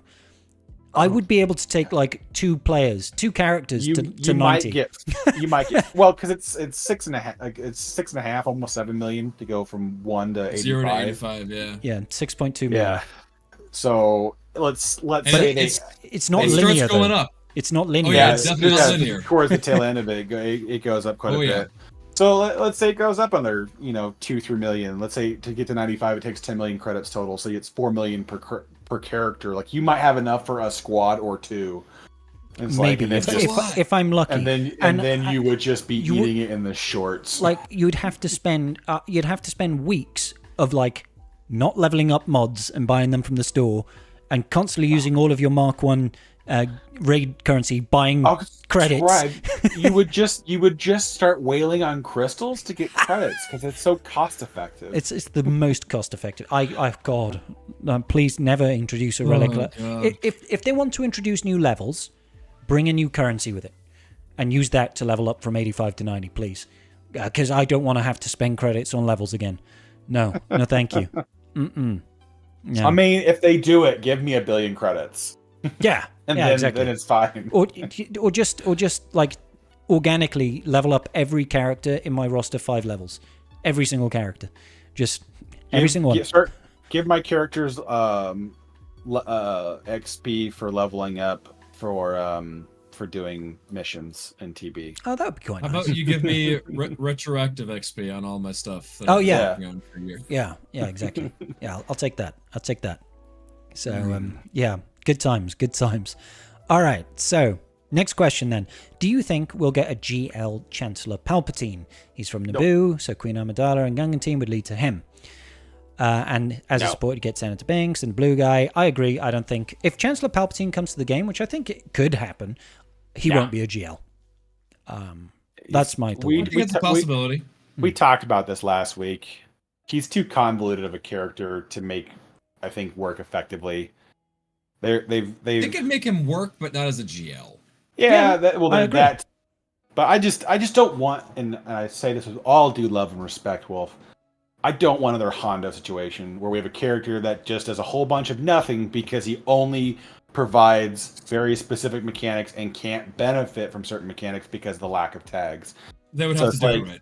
Yeah, they'd have to do it right, which is going to be hard because there's no way he can neutral tag. Hold on. Lack of tags. Yes, he doesn't have light side or dark side, but Hondo has the most common fucking tag in the goddamn game. A scoundrel. Yeah, How many Datacrons do we have that affect scoundrels? Like half of them. Yeah, no, I'm with you. I'm with you, but sometimes a lot of the power in Datacrons is on the level 3, which he can never take apart. A good amount of it, yeah. So it's like Hondo cannot gain that 50% protection up. That's a really easy solution if CG just lets neutral characters count as light side and dark side, or just at least the Datacron mechanics. Mechanically that would be a way to solve it, but they wouldn't have to make Chancellor Palpatine, neutral. They could make him a light side and be as effectively working like that for the battle and whatnot. So I wouldn't assume he's going to be neutral. No, I wouldn't either. I'm just saying it's like if you want to play into the tropes of Palpatine where he's playing both sides of the coin, you would need him to be able to work with both faction or both sides, right? He would need to have the ability to do that. And so it's like I feel like they could do things. If you're going to bother to bring in Palpatine, why would you just be like, he's a Republic guy? It's like, but he's not. The entire time we know he's not. It's like, I would rather have him like play into the tropes of what we know him to be versus being like, we're going to give you another Mon Mothma character, but we're going to call it Palpatine because that's reasons. What we know him to be versus what like he actually was. You never saw him openly working with separatists. If the context of you watching the film is you've never watched any other Star Wars apart from Episode 1, you wouldn't know straight away that Palpatine is evil. You wouldn't. Right. In Episode 1, even Episode 2. Even Episode 2. Exactly. We're using meta knowledge because we obviously know the other. We know the whole story. I mean, in Episode 2, though, he meets with Count Dooku. I can't recall. You don't know that's Palpatine or that's Chancellor, but Palpatine at that point. You just know it's Darth Sidious. Probably say. Pretty sure the dialogue gives it away.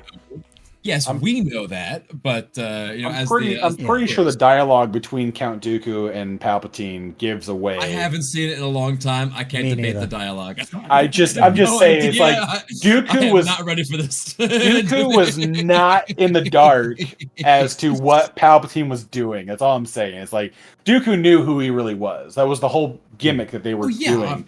He was in on the shtick.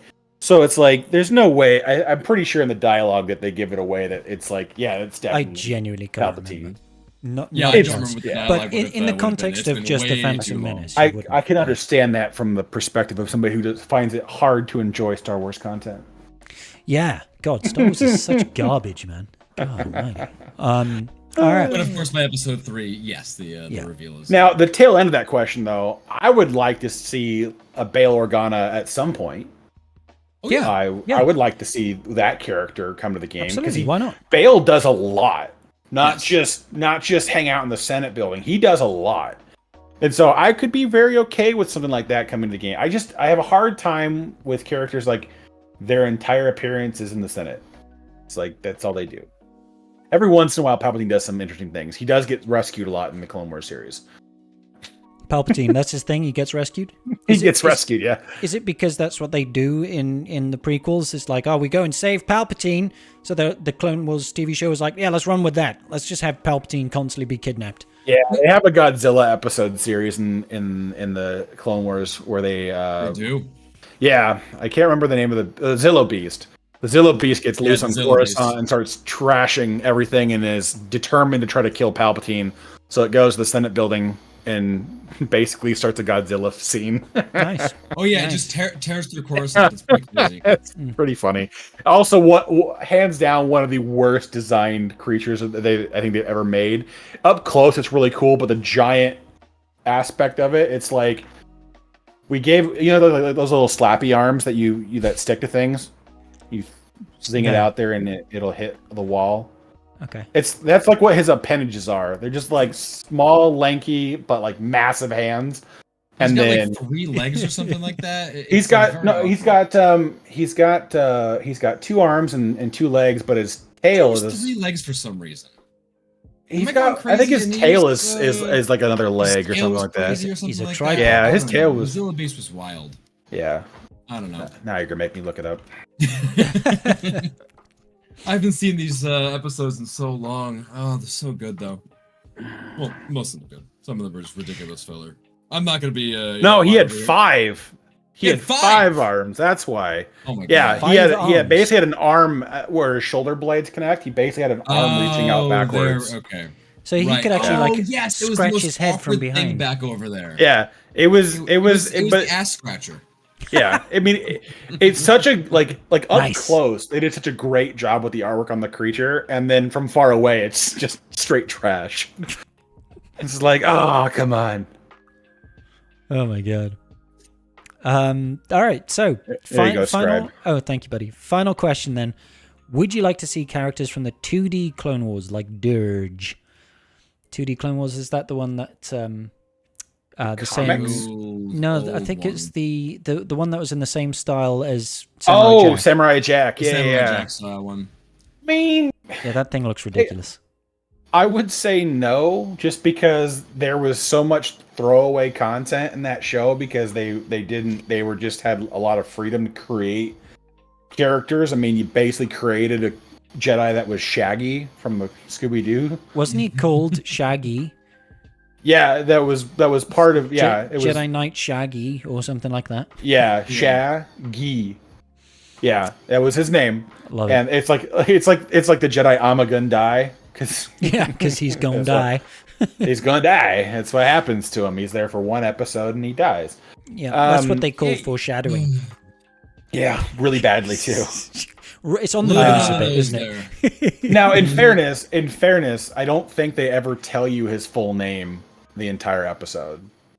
Oh, okay. So they say, "Oh, Master Gundai." I think it's Master Die. Oh, Master Die. Which is still funny. I mean, it's still quite funny. Yeah. Oh, Master Die. Maybe later. No, definitely later. Yeah, definitely later. Yeah. So I mean, anyways, it's just I don't know. I have very low interest in that kind of stuff because it's like some of that stuff was a lot heavier on the fantasy side of things, and the other thing too is they just created so many trash characters where it's just like some could be interesting to see, like that. God, now I can't remember his name. He's the guy on the speeder bike the entire time that fights Kenobi. He's the same species as the guy from Jedi Survivor that keeps regrowing himself. I can't remember what they're called, though. Is that Dirge? Anyways, I don't know. I think that was Dirge. Yeah.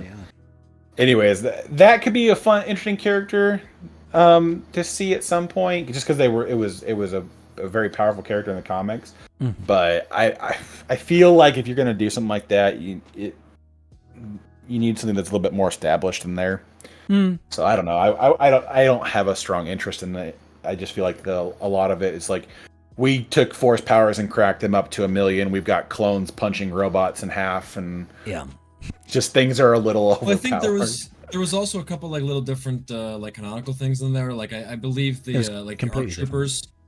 Or like the ARC troopers were like I think were like bred to be different clones, and then in the actual Clone Wars series, they're just like, hey, you did well, so we're promoting you to an ARC trooper. So they were like actually different, like in like some. ARC troopers were bred, and to be far more. They were like clone, because the clone commandos they were actually bred separately and had separate training from the regular clones. They weren't just selected. There was a whole process.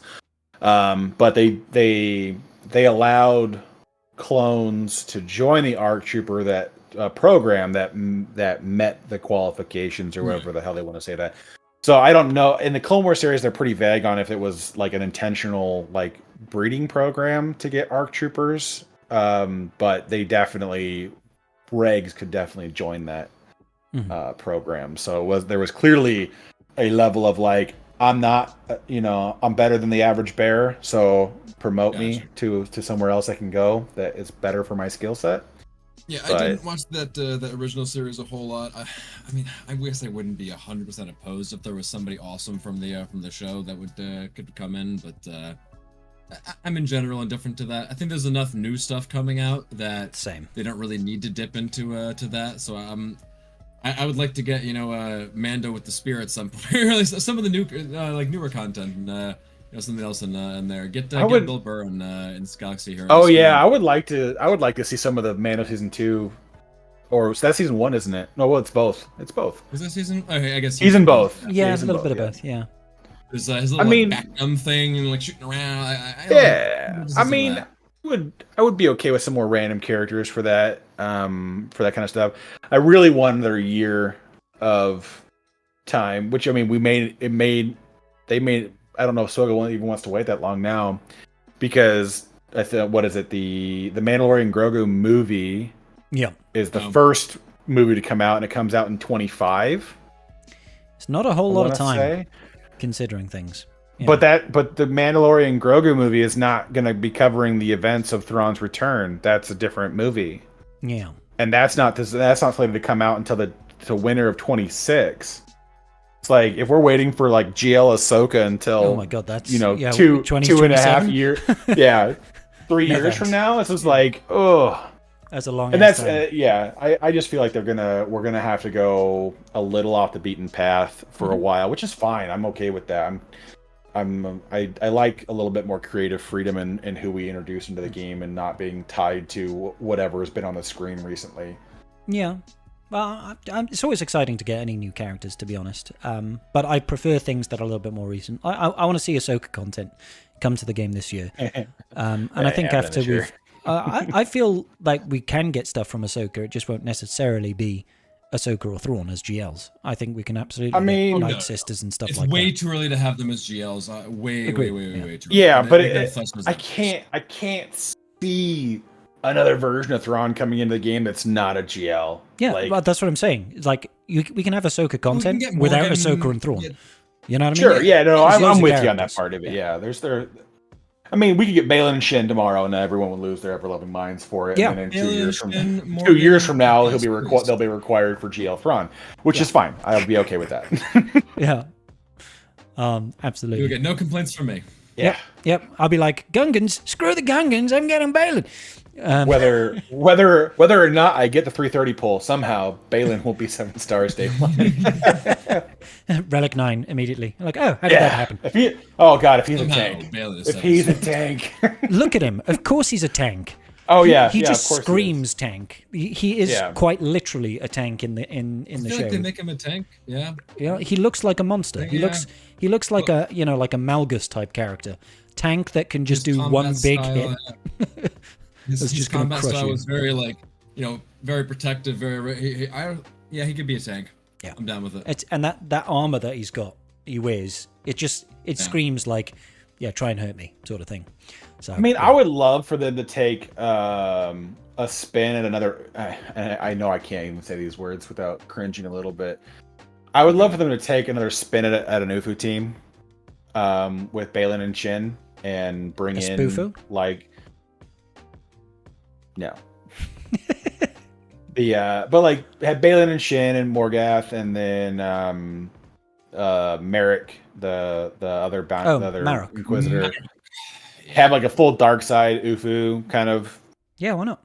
Crew go together and then push that team out as some of the stuff from Ahsoka, because that would be more interesting. I just don't want to bring in more UFOs and then try to force them under Seer and Malicos. And I was like, I pass. Thank you.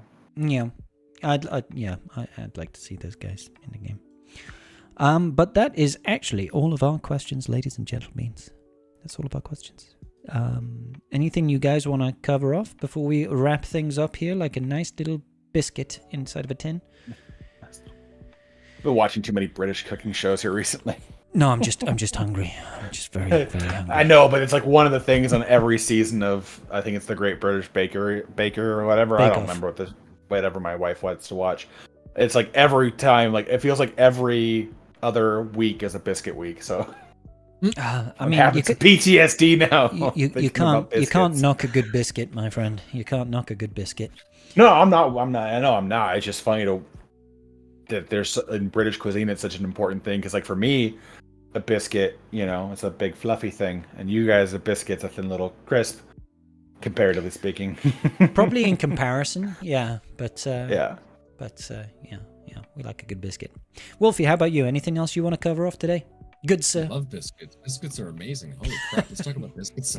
Let's take a minute and discuss biscuits. Yeah, I'm down for some biscuit talk. Damn it. Don't take the biscuit. Biscuits, all sorts of shit. Fucking A. Yeah, not the same kind of biscuit. They're different. Oh, I know it's a different kind of biscuit, but I'm enjoying our biscuits. Damn it. I do chow too. down on biscuits. Yeah. I don't think the British biscuits would pair well with gravy, per se. With gravy? What?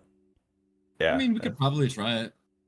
We could always put gravy on top of it and see how it goes. Oh yeah, you but could put gravy on anything. It's just gonna probably be awful. one that we The look on Scrub's face is No. just like, oh Why god. the hell would you put gravy on a biscuit?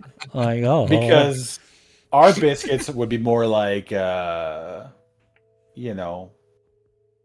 fluffy and flaky, and they're more like a pastry, really. In British cuisine would be more the better comparison, but it's like if you had a really really fat pancake. And you just Desi's like, yeah, we'll do jammy dodgers with gravy as Scribe's next sub goal. All right, sure. After R9 Omega, we'll have jammy dodgers and gravy. Done.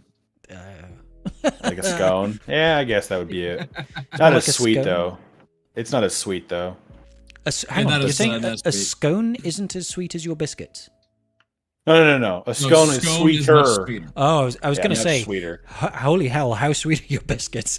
No. Our biscuits are usually don't have much sugar in them at all. Okay, they're more savory. Gotcha. Yeah. Yeah. Fair enough. Ours are things Fair that enough. you would put. Light and fluffy Gravy and Yeah, biscuity. I'm not gonna dunk my rich tea biscuit in some gravy. No. It's just- That's what I'm saying. It's like it's just. I ain't having it. If I went to the Chocolate UK and digestive. ordered biscuits and gravy, I would probably get some really weird looks and probably get my ass beat. They'll be like, these Americans, man. You'd have to like crush up the biscuit just to make it edible, because otherwise you'd be digging through your gravy trying to break the stupid things. Oh goddamn. Oh, I know we're getting way into the weeds on this one. I mean, this is the perfect end to our Star Wars Galaxy of Heroes podcast, to be honest. Yes, biscuits and gravy talk. Well, biscuits and gravy. Biscuits and gravy. I mean, I'm just imagining that scene, is it in The Force And good thing Awakens, where Rey has the ration she puts in the bowl and it... Oh my god. That's what it would happen if I put a biscuit in gravy in the UK. It'd just be like this congealed I'll say, mess. a good thing none of us is Italian, because if we talk about gravy over there, it's something completely different. It's red sauce. Really? Wow.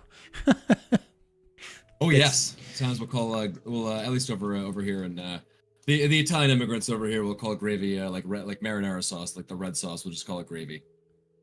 Really? Like a ragu? Just They'd to call add it to the gravy? confusion. That's just... Oh god. I Just to don't add to the even confusion. understand the world anymore.